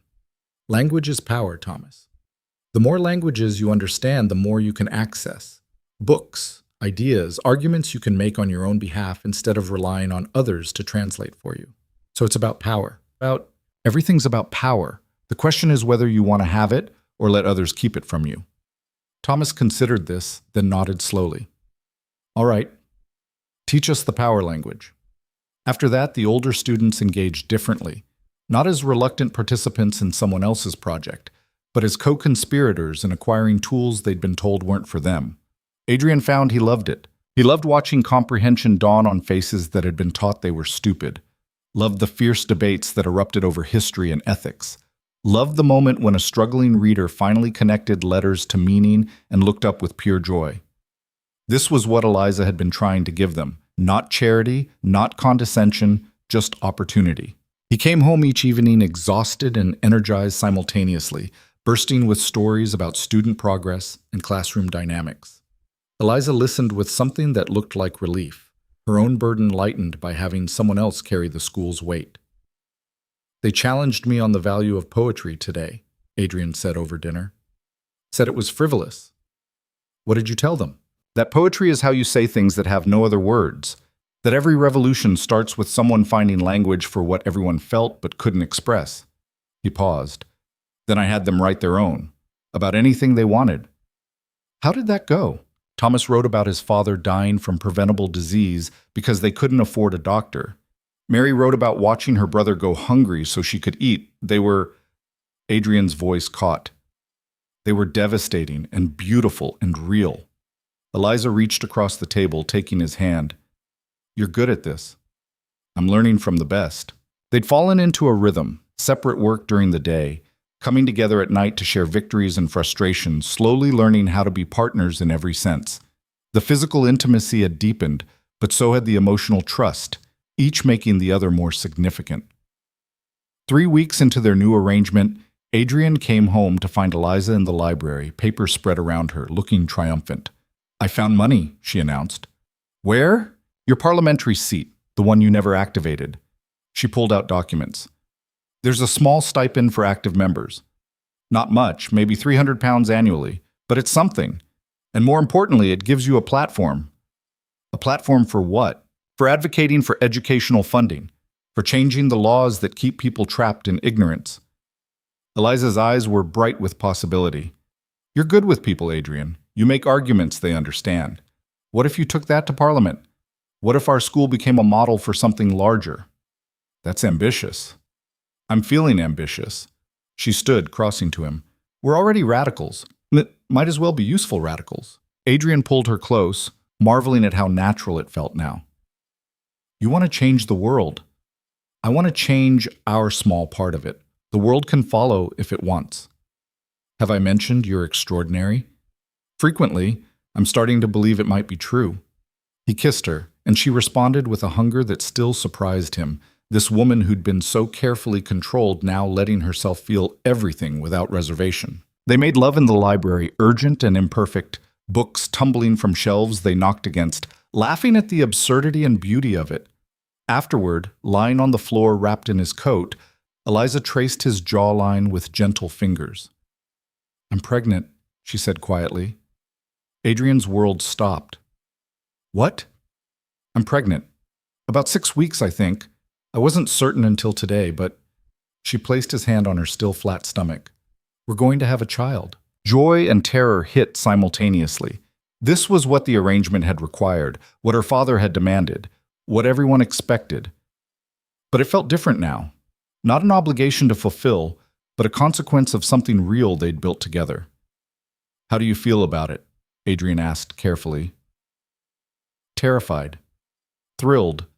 Sick most mornings." Eliza's laugh was shaky.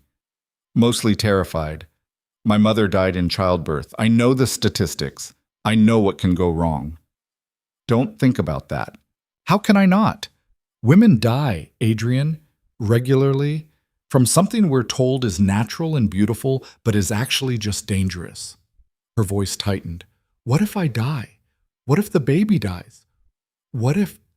"Stop." Adrian pulled her closer. "We'll get the best care available. We'll be careful. You're strong and healthy, and you're not your mother." "You can't promise that." "No, but I can promise I'll be there.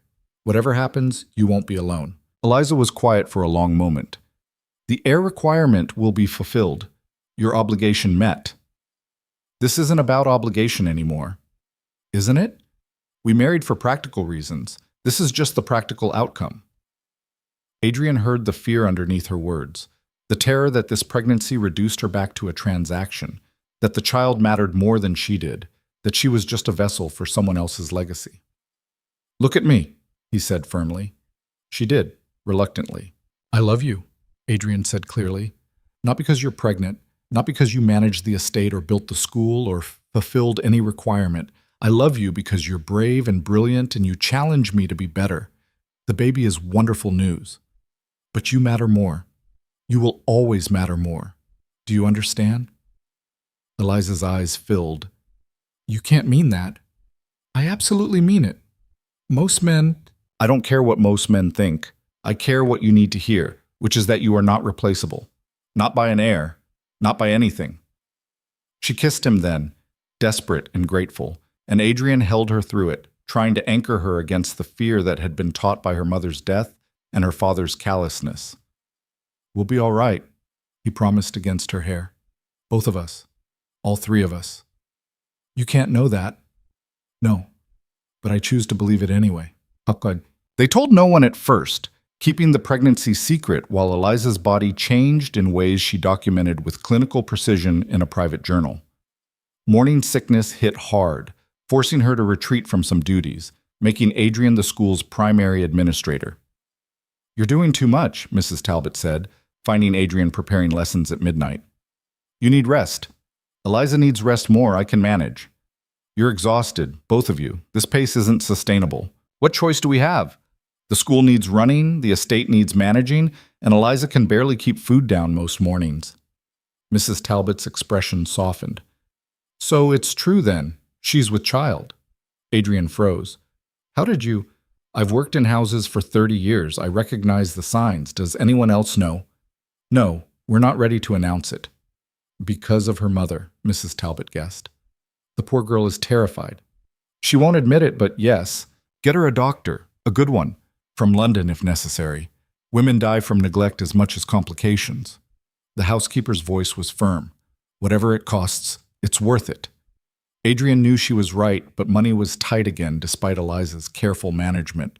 The school barely broke even. The estate income was stable but modest. A London doctor would strain resources they didn't have.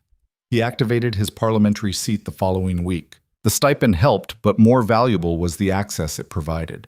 Adrian met other reformers, people working on education bills, public health initiatives, social improvements. He learned which arguments worked, which politicians could be swayed, how to navigate bureaucracy toward change. And he brought those lessons back to the school.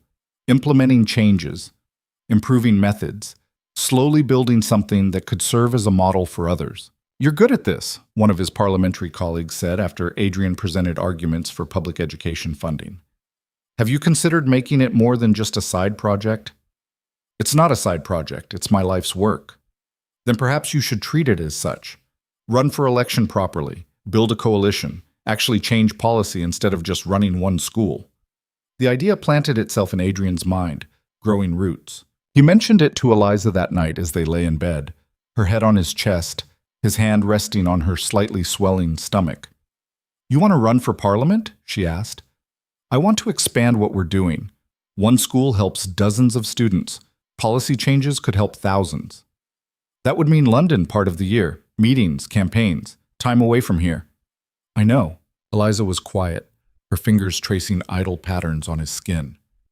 "My father would be thrilled. His son-in-law, a member of parliament, finally using those connections he paid for." "This isn't about your father." "Isn't it? He wanted social advancement through our marriage. This would give him exactly that." Adrian heard the bitterness in her voice. "We'd be using his investment against his principles, making the connections he wanted serve our purposes instead of his." "That's satisfyingly petty. I thought you'd appreciate it." She shifted to look at him. "You're serious about this?" "I think I might be. But only if you're with me. I won't do it if it means leaving you here alone, especially not now." Eliza's hand moved to her stomach, protective. "I'd come with you to London, at least until—" She trailed off, unwilling to voice the fear. "Until the baby comes." "Yes. And after? I don't know. I don't know what happens after. If I survive—" "When you survive, if," Eliza insisted stubbornly, "if I survive, we'll have a child to care for, the school to manage, the estate, parliament. It's too much, Adrian. So we delegate. We hire people. We build systems that don't require us to do everything ourselves. That costs money we don't have. Then we find it. We make it. We do whatever's necessary." Adrian pulled her closer. "I'm not giving up what we've built, and I'm not losing you. We'll find a way to have all of it." "You're impossibly optimistic." "I learned from the best." Eliza smiled despite her worry. "That's a lie. You learned from me, and I'm a pessimist. You're a realist who refuses to accept limitations. There's a difference." 4 months into the pregnancy, Eliza finally consented to seeing a doctor. Dr. Richardson came from London, a woman in her 40s with capable hands and a no-nonsense manner that immediately won Eliza's trust. "Everything appears normal," Dr. Richardson said after the examination. "But you're underweight and showing signs of significant stress. That's a concern." "I'm managing an estate and a school," Eliza replied. "Stress is unavoidable. Manageable stress and dangerous stress are different things. Your body is already working hard growing a child. If you exhaust yourself further, you risk complications." "What kind of complications?" Dr. Richardson didn't soften the truth. "Early labor, placental problems, hemorrhaging during delivery. Your mother's death has clearly affected you." "My mother died because no one took her seriously when she said something was wrong." Eliza's voice went sharp. "They told her it was normal discomfort. By the time anyone listened, it was too late. Which is exactly why I'm telling you now. Reduce your workload. Rest more. Let others help. Your determination is admirable, but it can't prevent medical complications." After the doctor left, Eliza sat in the library, hands folded over her stomach, looking smaller than Adrian had ever seen her. "I have to step back from the school," she said quietly. "All right. I've been planning to launch a second-class level next month. We'd need more materials, more space, more—" "I'll handle it." "You're already handling too much."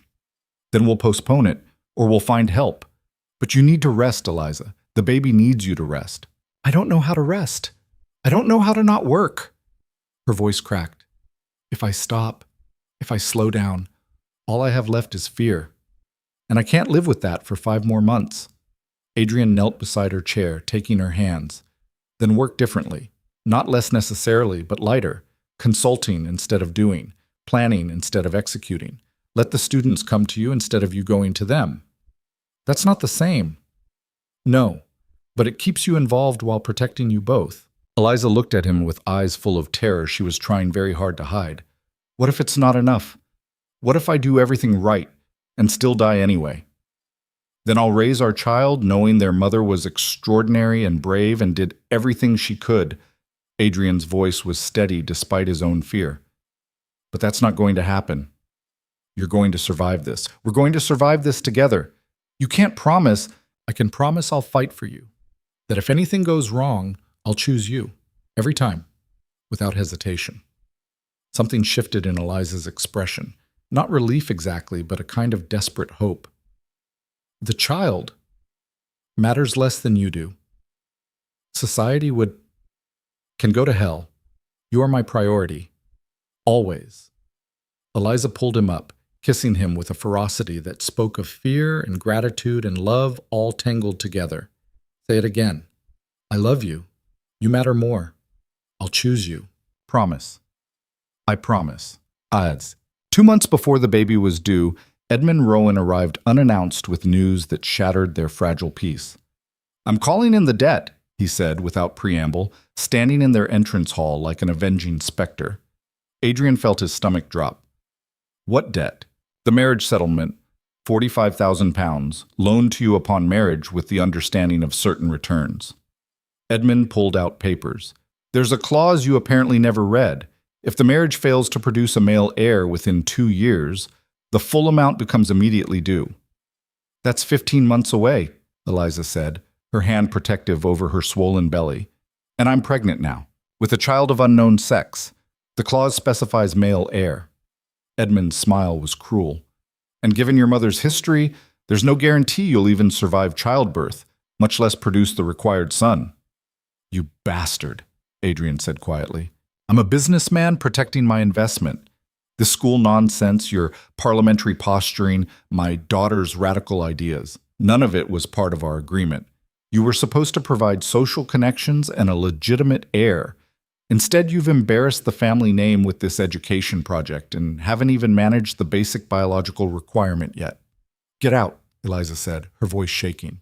I'll leave. But the debt stands. £45,000 due in 15 months if you fail to produce a son. Given the estate's current finances, I'd estimate you have about $10,000 in assets if you liquidate everything, which means you'll be bankrupted, the estate seized, and your precious school closed. Edmund turned to leave, then paused. Perhaps you should have spent less time teaching gutter snipes and more time fulfilling your actual obligations. He left them standing in the wreckage of everything they'd built. Eliza's legs gave out. Adrian caught her before she fell, lowering her into a chair as she gasped for breath. It's all right, he said, though it clearly wasn't. We'll figure it out. How? We don't have £45,000. We don't have half that. We don't have anything except this estate and a school we can barely afford to run. We have 15 months. We have however long I survive childbirth. Eliza's control finally shattered completely. If I die, you get nothing except debt. If I live but have a daughter, you get debt. The only way you avoid catastrophe is if I successfully produce a son, and we both know those aren't good odds. Then we'll find another way. We'll negotiate. With my father? He doesn't negotiate. He wins, and he set this up so we can't possibly win. Adrian's mind raced through options, finding none that worked. Liquidating the estate would destroy everything, but wouldn't cover the debt. Borrowing would only compound the problem. Running would solve nothing. We need a miracle, Eliza said flatly. Or we need the baby to be a boy. And since miracles don't exist, we're gambling our entire future on something we can't control. She stood, swaying slightly, her hand pressed to her back. Eliza, I need to lie down. I feel... She took 2 steps toward the stairs and collapsed. Adrian caught her, blood already blooming across her dress, spreading with terrifying speed. Mrs. Talbot! His voice broke. Get the doctor! Now! He lowered Eliza to the floor, her blood warm and wet on his hands, her eyes wide with the knowledge that her worst fear was coming true. Adrian? Don't talk. Save your strength. The doctor's coming. The baby is going to be fine. You're both going to be fine. But blood kept flowing, pooling beneath her, and Eliza's face went increasingly pale, and Adrian held her there on the entrance hall floor, watching everything they'd built together drain away, knowing he might have to choose, and knowing exactly what that choice would be, Dr. Richardson arrived within the hour, her face grim as she assessed the bleeding that had finally slowed but not stopped. She worked in the guest room where they'd moved Eliza, her hands steady, while Adrian's shook uncontrollably. Placental abruption, the doctor said quietly, washing blood from her hands. Partial separation. The baby is still alive, but barely. If we don't deliver now, we'll lose them both.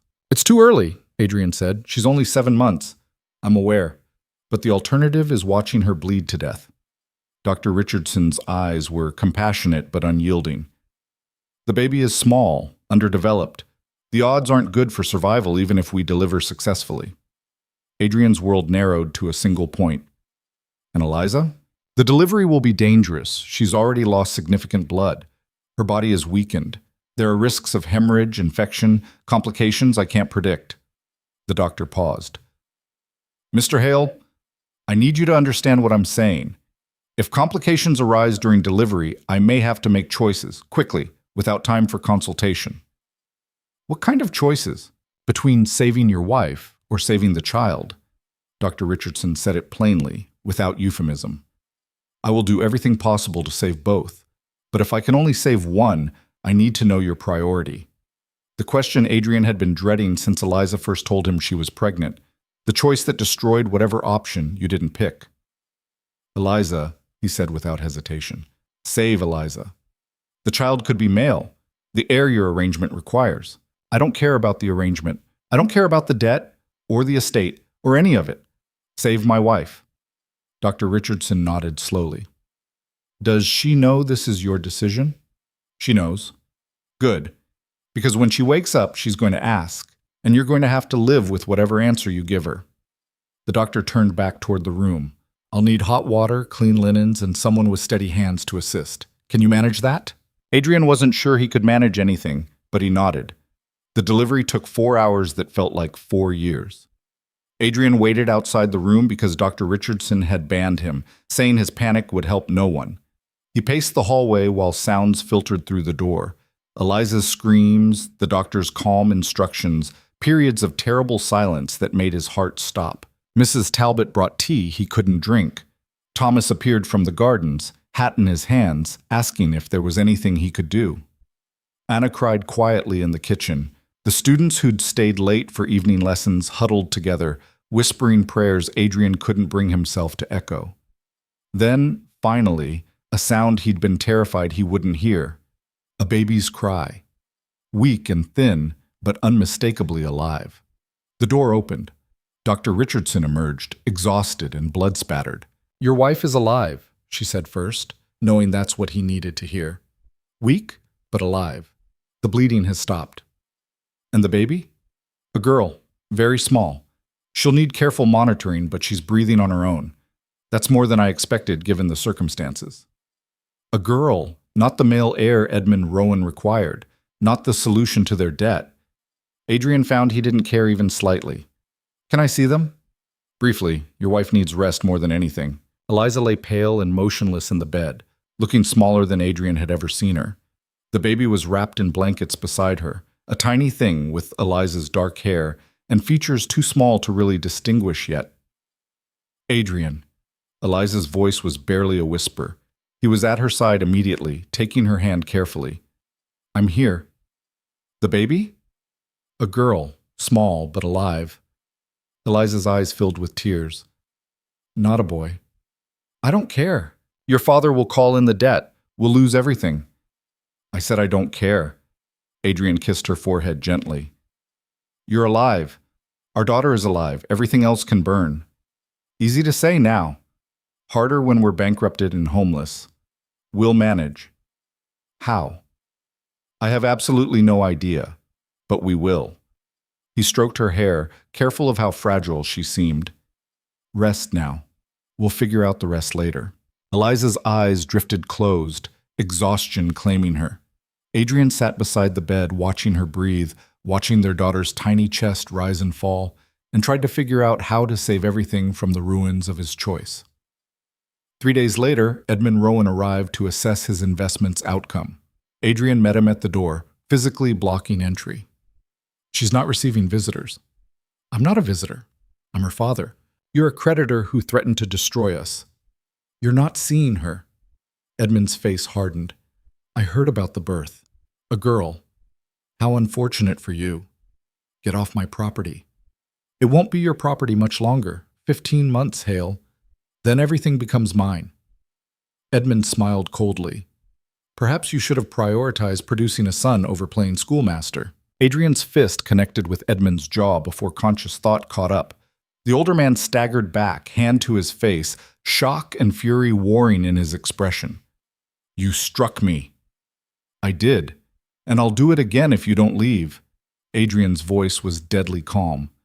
You endangered your daughter's life with your ultimatum. You showed up to gloat over her near death because it didn't produce the results you wanted. You're not a father, you're a parasite, and you're not welcome here. This is assault. This is self-defense against someone threatening my family. Now get out before I throw you out. Edmund backed toward his carriage, rage making him shake. You'll regret this. I'll ensure you lose everything, the estate, the school, whatever dignity you have left. You're finished, Hale. Then I'll be finished. But I'll be finished with my wife and daughter alive, and you nowhere near them. Edmund left in a storm of threats and fury, and Adrian stood there shaking with adrenaline and terror at what he'd just done. He'd assaulted his father-in-law, guaranteed the debt would be called in with maximum prejudice, destroyed whatever small chance of negotiation might have existed, and he'd do it again in a heartbeat. That was stupid, Eliza said from the doorway, leaning heavily on the frame. You should be in bed. I'm tired of bed. What did you do to my father's face? Hit it. Good. Eliza moved slowly into his arms. He deserved it, but now he'll destroy us. Let him try. Adrian, we have no plan, no money, no way to pay what he's demanding. Then we'll find one. He held her carefully, aware of how fragile she still was. How's our daughter? Sleeping, breathing, terrifyingly small. Eliza's voice caught. I keep waiting for something to go wrong. Dr. Richardson says she's stronger than expected. For now. But she's so tiny, Adrian, so vulnerable, and we're about to lose the house we brought her home to. Adrian had no answer for that, so he just held her while their impossible situation pressed down on them both. The solution came from the most unexpected source. Thomas appeared 3 days later with a delegation, 10 men from the village and surrounding farms, all looking uncomfortable in their Sunday clothes. Mr. Hale, Thomas said formally, we heard about your trouble, about the debt. Adrian's heart sank. They'd come to withdraw their children from the school before it collapsed. He couldn't even blame them. I understand if you need to. We want to help. Thomas cut him off. We've been talking about what this school means, what Mrs. Hale did for our children, what you both risked to give them something better. We don't have money to repay you. We're not asking for repayment. We're offering investment. One of the other men stepped forward, a farmer named John who'd been skeptical of the school initially. My daughter can read now, can write her own name. She told me last night she wants to be a teacher someday. Before your school, that would have been impossible, unthinkable. Now it's just possible. We can't accept charity. It's not charity, it's investment in our children's futures. Thomas pulled out a folded paper. We've collected what we can. It's not much, maybe 800 pounds total, but it's a start. Adrian stared at the paper, not quite believing what he was hearing. You're giving us money? We're buying shares in the school, making it a community project instead of just yours. John's weathered face was serious. You'll pay us back eventually, when you can. With interest if that makes you feel better. But right now, our children need this school, and the school needs you not to be bankrupted by that bastard Rowan. That's my father-in-law you're talking about. Still a bastard. Thomas didn't apologize. Will you accept our help or not? Adrian felt something crack in his chest. Gratitude and humility, and the sudden understanding that they'd built something bigger than themselves without even realizing it. Yes, he managed. Thank you. The 800 pounds was nowhere near enough to cover Edmund's debt, but it was proof of something more valuable, that what they'd created mattered beyond their own survival. Word spread. More families contributed small amounts. A local businessman who'd been watching the school's progress offered a loan at reasonable rates. A London reformer Adrian had met through Parliament sent a donation with a note suggesting the school could serve as a model for a broader initiative if it survived. Piece by piece, they cobbled together a plan. Eliza recovered slowly, her strength returning in increments, while their daughter, whom they'd named Charlotte, after no one in particular, just because Eliza liked the name, grew incrementally larger each day. Dr. Richardson visited weekly, pronouncing both of them miraculously healthy despite the traumatic birth. "You're lucky," the doctor said bluntly. "Both of you. Most women don't survive what you went through." "I know," Eliza said quietly. "And most babies born that early don't make it past the first week. She's a fighter." "She gets that from her mother," Adrian said. Eliza smiled slightly. "Or her father, who punched his father-in-law." "That was self-defense. That was assault. Glorious, satisfying assault." 6 weeks after Charlotte's birth, Adrian stood before Parliament presenting a proposal that had consumed every spare moment. A national education initiative modeled on their school, funded through a combination of public money and community investment, designed to provide basic education to children regardless of class. The response was mixed. Some praised the innovation. Others decried it as radical social engineering that would disrupt the natural order. But enough were interested to form a committee to investigate further, to consider the possibility. And that consideration brought attention. Journalists visited the school, writing articles about the experiment in rural education. Reformers toured the facility, taking notes and asking questions. Other communities began inquiring about replicating the model. The school that had been hemorrhaging money suddenly became valuable, not financially, but as proof of concept for something larger. "We could franchise it," Eliza said, reviewing correspondence from interested parties. "License the model to other communities. Charge consulting fees for implementation. It wouldn't be immediate money, but long-term it could generate significant income." "You want to turn education into a business?" "I want to turn our specific approach into a sustainable system that doesn't require us to be personally bankrupt to maintain." She pulled out calculations. "If even 10 communities implement versions of our model and pay modest licensing fees, that's £2,000 annually. 20 communities is 4,000. It scales." Adrian looked at her across the desk. This woman who'd nearly died bringing their daughter into the world, who'd been told by her father she was only valuable as a vessel for male heirs, who'd turned their desperate arrangement into something transformative. "You're extraordinary," he said. "I'm practical. There's a difference." "You're both." Eliza colored slightly, still uncomfortable with praise despite months of marriage. "The plan works mathematically. Whether it works practically depends on execution." "Then we'll execute it." Adrian came around the desk, pulling her to her feet. "Together. Always together." She kissed him, and he could feel her smiling against his lips. "Even when it's impossible. Especially when it's impossible." The first licensing agreement came from a community in Yorkshire, a mill town where children worked 16-hour days and illiteracy was nearly universal. They wanted to implement the Hale model, adapted for industrial conditions, funded through a combination of mill owner contributions and worker fees. "They're offering £300 for implementation support and licensing rights," Eliza reported. "That's more than I projected." "Take it. There are conditions. We'd need to visit, train their teachers, supervise the first few months of operation. We'll make it work." 3 more agreements followed in rapid succession. Each brought money, but more importantly, each brought validation that what they'd built wasn't just personal survival. It was reproducible, scalable, potentially revolutionary. Edmund Rowan's deadline loomed closer. 9 months remaining, then 6, then 3. The debt hung over everything, an impossible sword waiting to fall.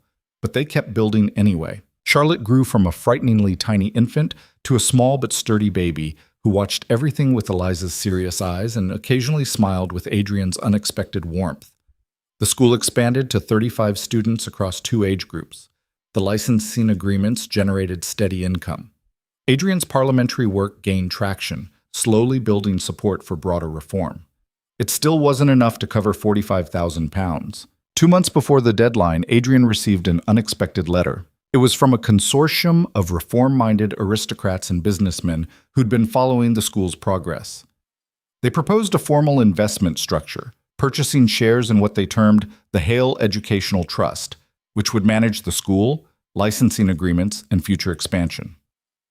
In exchange for £25,000 in immediate capital plus ongoing operational funding, They'd receive a stake in future profits and influence over expansion decisions. It's not ideal, Adrian told Eliza. We'd be giving up some control, but we'd have the money to pay my father. She reviewed the proposal carefully. And it would formalize what we're doing, make it legitimate beyond just our personal project. You'd be comfortable with that? Outside investors having a say in how the school operates? If the alternative is losing it entirely? Yes. Eliza set the papers down. Besides, the proposal includes provisions that we maintain operational control. They'd be more like partners than overlords. Your father would hate this, us succeeding without his money. Good. Let him hate it. Something fierce lit in Eliza's eyes. Let him watch us build something that doesn't need him, that succeeds specifically because we rejected everything he valued. Adrian signed the agreement the following week.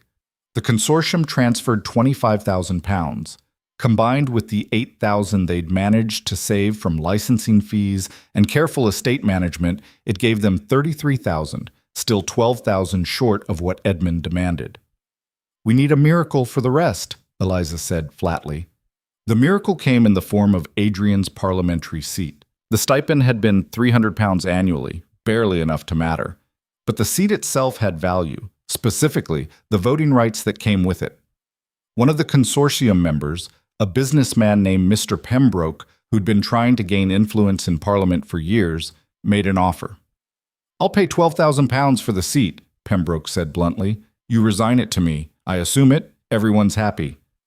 That seat is my political platform, Adrian protested, which you can rebuild in the next election by running properly instead of just inheriting it. Take the money, pay off Rowan, and then actually work for a seat you earn rather than one you were born to. It meant giving up immediate influence for long-term possibility. It meant losing the platform he'd been using to advocate for reform. It meant starting over politically, but it meant survival. I'll do it, Adrian said. Eliza grabbed his arm. Adrian, your work in Parliament can continue. Just not immediately. We pay off the debt first. Then I run for election properly, build a real mandate instead of just inherited privilege. That could take years. Then it takes years. We're not losing the school. We're not losing the house. We're not giving your father the satisfaction of watching us fail. You're sure? Completely. The transaction took another week to finalize. When it was complete, they had exactly £45,000, enough to cover Edmund's debt with nothing remaining. Adrian sent the payment by courier with a brief note. Debt paid in full. Do not contact us again. Edmund's response arrived 3 days later, a single line in his precise handwriting. You've accomplished nothing but postponing the inevitable. The child is still female. Your legacy still ends. Adrian burned the letter without showing it to Eliza. The school celebrated its one-year anniversary with a demonstration for the investors and community. Students presenting what they'd learned, parents testifying to changes they'd seen, Miss Webb, who'd returned at a better salary, discussing curriculum developments. One of the older students, Thomas's daughter Mary, stood before the assembled crowd and read an essay she'd written about education as revolution. She was articulate, passionate, undeniably brilliant, everything the investors had hoped to see. When she finished, the applause was genuine. Remarkable, Pembroke said to Adrian. She'd have been working in a factory without this school. Or married off at 15 to escape poverty, Adrian agreed. Now she's talking about becoming a solicitor. A girl solicitor? One of the other investors sounded skeptical. Why not? She's certainly clever enough. Society said we couldn't run a school for poor children on an aristocratic estate. Society said education across class lines would be chaos. Society is frequently wrong. Eliza appeared beside Adrian, Charlotte sleeping in her arms. Our job isn't to accept what society says is possible. It's to prove what's actually possible, regardless of what society thinks. The investor looked at her. This woman who'd nearly died making this school possible, who'd defied her father and social expectation and medical odds, and nodded slowly. I suppose you're proof of that, Mrs. Hale. We both are, Eliza corrected, her hand finding Adrian's. It's not about individual heroism. It's about partnership, about building something together that neither of us could have built alone. After the investors left, satisfied with their investment, Adrian and Eliza stood in the school's main room, watching the evening light paint long shadows across empty desks. We did it, Eliza said quietly. We actually survived. We did more than survive. We won. Did we? We're in debt to investors instead of my father. The school still barely breaks even. Charlotte is still a girl, which society will never forgive us for. Charlotte is perfect. The school is changing lives, and we're not in debt. We're in partnership with people who believe in what we're doing. Adrian pulled Eliza closer, careful not to wake the baby. Your father wanted us to fail, wanted to prove that defying him would lead to disaster. Instead, we built something he could never understand because it's not about power or control or legacy through bloodlines. It's about actually making things better for people who need it. That's remarkably idealistic. I learned from the best, Eliza smiled, leaning into him. We're not done yet. There's more schools to build, more students to teach, more work than we can possibly manage. Good. I'd be bored otherwise. You're impossible. You love me anyway. Unfortunately, yes. But there was no unfortunately about it, just acknowledgement that love had crept in when they weren't looking and now was foundational to everything they built. Charlotte stirred in Eliza's arms, making small sounds of waking. Adrian reached out, and his daughter grabbed his finger with tiny, determined hands, holding on like she had no intention of ever letting go. She's strong, Eliza observed, like her mother. Or her father, who rebuilt an entire estate while learning to teach and fighting off creditors. Or both. Adrian kissed Charlotte's forehead gently. She's going to do extraordinary things, and not because society expects it or some legacy demands it, but because she'll have the education and opportunity and support to become whoever she wants to be. That's what we're building, Eliza said. Not just schools, but possibility. For everyone who was told they didn't matter. Outside, the last students were leaving, calling goodbyes to each other and their teachers. In the distance, Thomas was closing the garden gates. Mrs. Talbot was starting dinner, humming something cheerful in the kitchen. The estate that had been dying was now thriving, not despite their unconventional choices, but because of them. They'd turned a transaction into a partnership, a marriage of convenience into love, a failing estate into a model for change. And they'd done it together. One of the London newspapers arrived later that week with an article about the school's success, featuring interviews with students and investors. The headline read, "The Hale Model, Education Reform from Unlikely Beginnings." Eliza read it aloud to Adrian while Charlotte dozed between them. What began as a small school on a struggling estate has become a blueprint for educational reform across England, she quoted. The Hale approach, combining community investment, sliding scale tuition, and practical curriculum, proves that education need not be limited by class or circumstance. We're famous, Adrian said dryly. We're validated. Eliza set the paper down. People are paying attention, taking us seriously. Does that change anything? It changes everything. It means we're not just an eccentric couple running a charity school.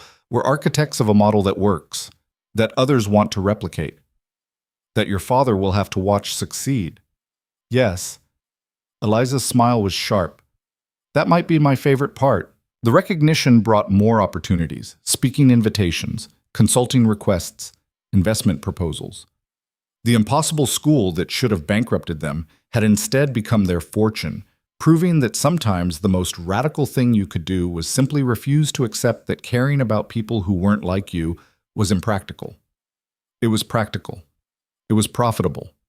It was revolutionary. And it had started with two people who'd married as strangers, united only by desperation, and somehow built something that mattered more than either of them had imagined possible. And it had started with two people who'd married as strangers, united only by desperation, and somehow built something that mattered more than either of them had imagined possible. The invitation arrived on thick cream paper, the kind that announced importance before you even read the words. The Board of Education requests the honor of Mr. and Mrs. Adrian Hale's presence at a formal inquiry regarding the implementation of community-funded educational models across England. Eliza read it twice, looking for the trap. They want us in London to testify. About the school? About everything, the model, the financing, the outcomes. She set the invitation down carefully. This could legitimize what we're doing, make it official policy instead of just an experiment. Or they could tear it apart, find flaws, declare it unsustainable, and shut down the whole initiative. Yes, Eliza looked at him directly. Are we ready for that scrutiny? Adrian thought about the past 2 years, the school growing from 12 students to 47, the licensing agreements now supporting 8 similar institutions across England, the families whose lives had demonstrably changed. Then he thought about the things they'd learned through failure, the curriculum adjustments after realizing their initial approach was too advanced, the financial near disasters before they'd implemented proper budgeting, the teacher who'd had to be dismissed for incompetence. We're not perfect, he said, but we're real. That has to count for something. They traveled to London 3 weeks later, Charlotte in Eliza's arms, now a year old and distressingly mobile. Mrs. Talbot had offered to watch her, but Eliza refused. She's part of this, Eliza insisted, part of why it matters. I'm not hiding her away like she's shameful. The inquiry was held in a government building that smelled like old wood and older power. Adrian and Eliza sat before a panel of 7 men, bureaucrats and politicians, and 1 clergyman who looked like he'd already decided they were dangerous radicals. The chairman, a gray-haired official named Lord Wessex, opened the proceedings without pleasantries. Mr. Hale, Mrs. Hale, you've created something of a sensation with your educational experiment. It's not an experiment, Eliza corrected immediately. It's a working school that's been operating successfully for 2 years. A school that accepts students regardless of ability to pay, that teaches subjects some consider inappropriate for the lower classes, that employs unconventional methods. Wessex's tone made unconventional sound like a crime. Some would argue you're creating social disruption. Some would argue we're creating opportunity, Adrian replied. The disruption comes from denying it in the first place. One of the other panel members leaned forward, a younger man Adrian recognized from parliamentary sessions. Mr. Hale, your licensing model. You charge other communities for implementation rights? We charge consulting fees for expertise. We've spent 2 years developing effective curriculum and management practices. That knowledge has value. So this is profitable for you?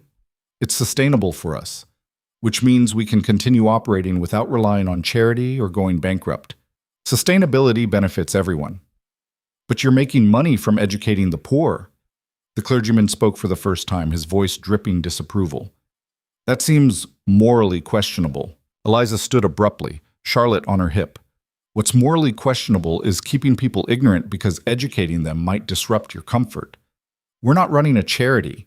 We're running a school that works because we've made it financially viable. Would you prefer we bankrupt ourselves trying to help people than fail and help no one? Mrs. Hale, please sit. No. Eliza's voice cut through the room like a blade. You invited us here to judge whether what we've built is legitimate. Fine. Judge it. But don't pretend the question is about money when the real question is whether you believe poor children deserve education at all. The room went silent. Charlotte chose that moment to grab at Eliza's necklace, babbling happily, completely oblivious to the tension. Your daughter, Wessex said, his tone shifting slightly. She's the child you nearly died delivering, the one your father-in-law declared worthless for being female. Adrian's jaw tightened. How do you know that? We investigated your background thoroughly, including the rather public dispute with Edmund Rowan about heirs and debts. Wessex's expression was unreadable. You chose your wife over the child, over the male heir that would have solved your financial problems. I chose my wife because she matters more than any inheritance. Adrian stood as well, moving beside Eliza. And our daughter isn't worthless. She's proof that value isn't determined by gender or bloodline or meeting someone else's expectations. Noble sentiments. But practically speaking, you're now raising a girl who cannot inherit your title, cannot carry on your family name in the traditional sense. Some would say you've ended your lineage for nothing. My lineage was dying anyway, Adrian shot back. My father drank it away. I inherited debts and ruins. If my legacy ends with me, at least it ends with me having built something instead of just managing decline. Wessex studied them both for a long moment. Then, unexpectedly, he smiled. Sit down, both of you. Let's discuss what you've actually accomplished instead of debating philosophy. The tone shifted. For the next 3 hours, the panel questioned them about specifics. Enrollment numbers, curriculum details, financial models, student outcomes. Eliza produced documentation for everything. her preparation transforming what could have been hostile interrogation into something closer to academic review. We've tracked literacy rates among our students, she explained, spreading charts across the table. After 1 year, 83% can read at a basic level. After 2 years, 62% read at what we'd consider functional proficiency. That's compared to roughly 30% literacy in comparable communities without structured education. And the cost per student? One panel member asked. Approximately £15 annually, including all materials and teacher salaries. Families pay on a sliding scale from nothing to £5 based on ability. The difference comes from licensing fees and investor support.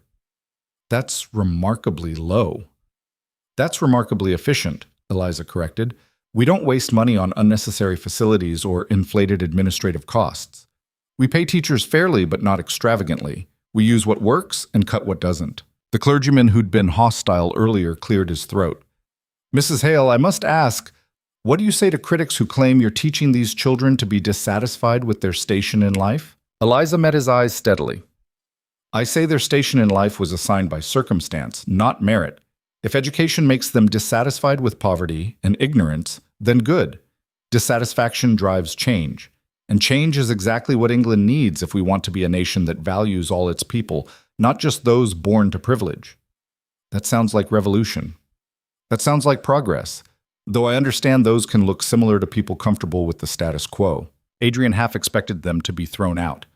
Instead, several panel members were smiling. You're quite direct, Mrs. Hale, Wessex observed. I've found it saves time. The inquiry concluded without formal decision, but the tone had shifted from hostile investigation to genuine interest. Wessex pulled Adrian aside as they were leaving. Unofficially, he said quietly, we're going to recommend your model for broader implementation. There will be a formal education reform bill introduced next session. Your approach will likely serve as the template. Adrian's heart skipped. You're serious? Completely. You've proven something works that most people said was impossible.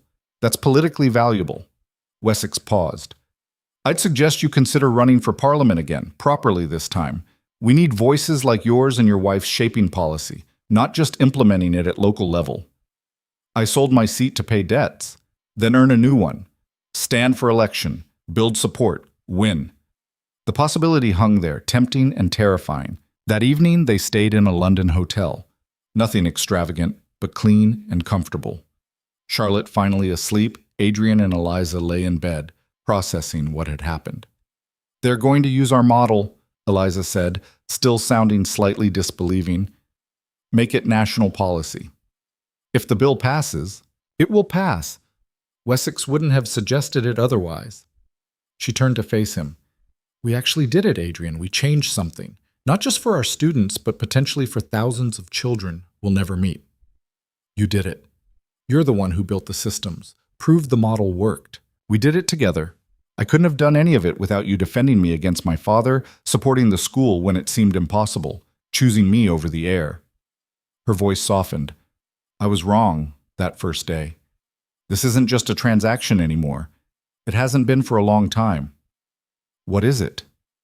A partnership, a marriage, a life. Eliza's hand found his in the darkness. I love you. I don't think I've said that clearly enough, but I do, completely. Sometimes inconveniently. Adrian pulled her closer. Inconveniently? You make me care about things I'd protected myself from caring about. Make me hope when I'd learned hope was dangerous. Make me vulnerable when I'd spent my whole life building armor. She paused. It's terrifying. I know. You think I'm not terrified too? You always seem so certain. I'm absolutely making it up as I go, but I'm certain about you. He kissed her forehead gently. About us. About what we're building together. They held each other in the quiet hotel room, and Adrian thought about how far they'd come from that first cold meeting in her father's Mayfair house. Two strangers negotiating a transaction that had somehow become everything that mattered. The bill came before Parliament 6 months later. Adrian attended as a spectator, sitting in the gallery while members debated the Education Access Act, legislation that would provide government funding for community schools modeled explicitly on the Hale approach. Eliza sat beside him, Charlotte sleeping against her shoulder, both of them barely breathing as the arguments flew. This is social engineering, one opponent shouted. Government interference in natural social order. This is investment in England's future, a supporter countered. Every child educated is a potential contributor instead of a burden. It's economics, not ideology. The debate raged for hours.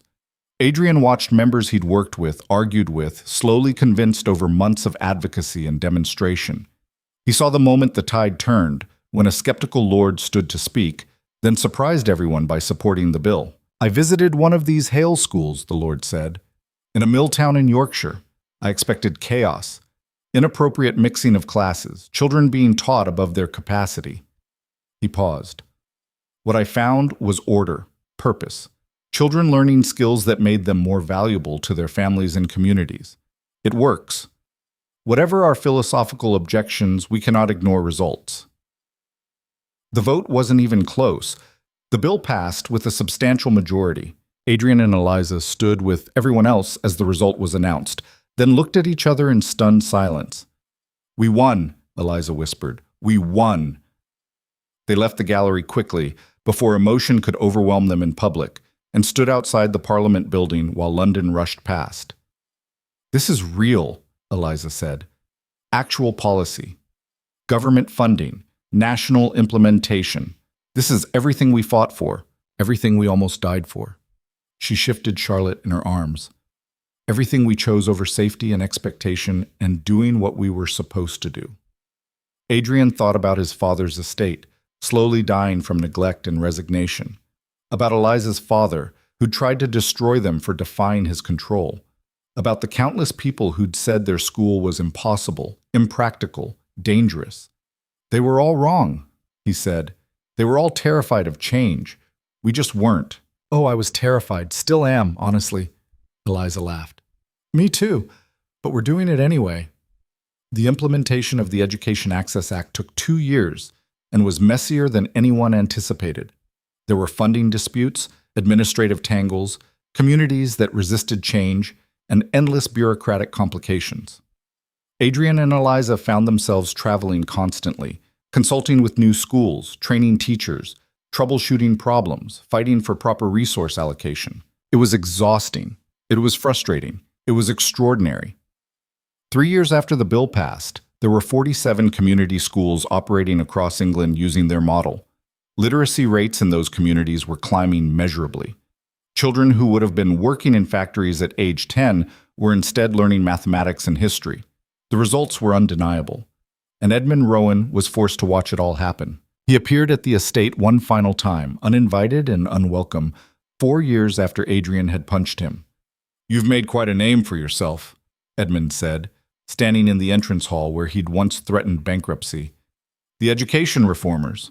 The model for change. Was there something you wanted?" Adrian kept his voice neutral, though his fists clenched. "I wanted to see what my £45,000 had purchased, whether my investment had been worthwhile. You were repaid. We owe you nothing. Monetarily, no. But I'm curious, was it worth it? Marrying my daughter for money, nearly losing everything, building this school that's consumed your lives.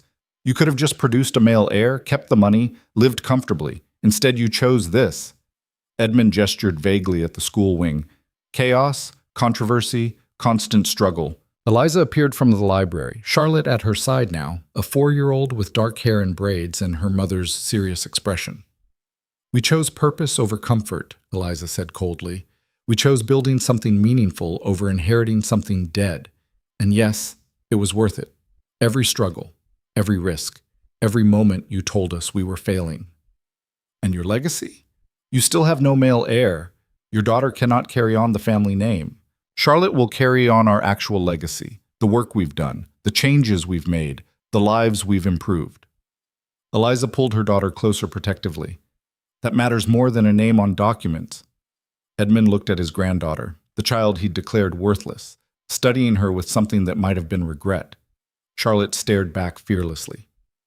"You have your mother's eyes," Edmund said quietly. "And her courage," Adrian added, "and her intelligence, and her refusal to accept limitations." "She's 4 years old. You can't possibly know." "We know she's growing up in a house where education matters more than bloodlines, where work matters more than status, where being female doesn't mean being worthless. Eliza's voice was steel. That's more than I had growing up in your house. Edmund flinched slightly. For a moment he looked old, diminished, a man who'd built everything on power and control, watching his daughter flourish specifically because she'd rejected both. I didn't come here to fight, he said finally. Why did you come? To tell you I was wrong. The admission seemed to cost him. About the school, about education disrupting social order, about your daughter being worthless. I was wrong about all of it. Eliza stared at him, disbelief warring with something that might have been pain. You think that fixes anything? You think admitting you were wrong erases what you did? No, I know it doesn't. Edmund's voice was quiet. But I wanted you to know anyway, that I see what you've built, that it's remarkable, that you were right to defy me. I don't need your approval. I know, which is exactly why you deserve it. He left before either of them could respond, walking to his carriage with shoulders slightly hunched, looking more defeated than angry. Adrian found Eliza in the rose garden later, the plants now thriving under years of care, blooming in defiant color. Are you all right? He asked. I don't know. She was pulling weeds with unnecessary force. He apologized. Sort of. And I don't know what to do with that. You don't have to do anything with it. Part of me wanted him to see we'd succeeded, to admit he was wrong, to recognize what we built. Eliza ripped out another weed. But now that he has, it feels hollow, like his approval doesn't actually matter anymore. Maybe it doesn't. Maybe you've moved past needing it. When did that happen? Gradually, while you were too busy building something real to notice you'd stopped caring what he thought. Adrian knelt beside her, stilling her restless hands. You won, Eliza. Not just the bill or the schools, you won your own freedom from needing his validation. That's bigger than any policy change. She looked at him, eyes bright with tears she wouldn't let fall. We won. Yes, together. Charlotte appeared from the house, running toward them with the unsteady enthusiasm of a 4-year-old, calling, Mama! Papa! Miss Webb says there's kittens in the stable! Eliza caught her daughter, swinging her up with practiced ease. Does she now? Can we keep one, please? We'll discuss it, Adrian said, the parents' eternal deflection. They walked back to the house together, Charlotte chattering about kittens between them, and Adrian thought about legacy, not the kind Edmund Rowan had valued, passed through bloodlines and inheritance, but the kind they were building through work and choice and change. This was legacy. This moment, this family, this school full of children learning they mattered. These policies spreading across England because 2 people had refused to accept that caring about others was impractical. 5 years later, Adrian won his parliamentary seat through proper election, campaigning on education reform and community investment. Eliza managed their expanding network of schools while writing policy recommendations that actually got implemented. Charlotte started attending their own school, learning alongside children from every background, proving daily that opportunity mattered more than birthright. The estate thrived. The rose gardens bloomed. The school that had started with 12 nervous students now served 97, with waiting lists and expansion plans. They never had more children. Pregnancy remained too dangerous for Eliza, and they decided one extraordinary daughter was enough. Charlotte would inherit everything, the estate, the school, the network they'd built. She'd carry it forward not because of her gender or despite it, but simply because she'd been raised to believe she could. On the 10th anniversary of their marriage, Adrian and Eliza stood in the school's main hall during a celebration. Former students spoke about how education had changed their lives. Thomas's daughter, Mary, now training to be a solicitor, one of the first women attempting it. A young man who'd become a doctor, returning to serve his community. A girl who'd started a business, hiring women from the village at fair wages. None of this would exist without you, Mary said, addressing Adrian and Eliza directly. You didn't just teach us to read. You taught us we deserved to read, that we deserved opportunity and choice and futures we'd design ourselves. You changed everything. After the celebration, after the guests left, after Charlotte was finally asleep, Adrian and Eliza stood in the entrance hall where they'd first brought her home, where Eliza had nearly died, where everything had almost ended. Do you ever think about what would have happened if we hadn't married? Eliza asked. You'd probably still be trapped in your father's house. I'd probably have lost the estate to bankruptcy. And the school would never have existed. All those students would have different lives. Worse lives, probably. Or just different. We can't actually know. Eliza leaned against him, comfortable in a way that had taken years to develop. But I'm glad we don't have to find out. Me too. Adrian thought about that first meeting in her father's drawing room, two desperate people negotiating a transaction. How they'd approached marriage as a business arrangement, carefully maintaining distance, convinced love was for people with better options. How wrong they'd been. "I love you," he said, because it still felt important to say clearly. "I love you too, even though you're impossible, even though you're terrifying, especially because we're both those things." Eliza turned in his arms, looking at him directly. "We built something, Adrian, not just the school, us. We built us from nothing, from a transaction, from two people who didn't know how to trust anyone, and we turned it into this: partnership, love, revolution, apparently, according to that one critic. All of it." She kissed him, and it still felt like discovery despite 10 years of practice. "We didn't inherit a legacy. We built one. Together." Outside, the estate that had been dying was thriving. The school that had been impossible was expanding. The students who'd been told they didn't matter were proving everyone wrong. The marriage that had started as cold transaction had become the foundation everything else built on. They hadn't saved each other. That would be too simple, too neat. They challenged each other, pushed each other, refused to let each other accept defeat or resignation or the limitations other people tried to impose.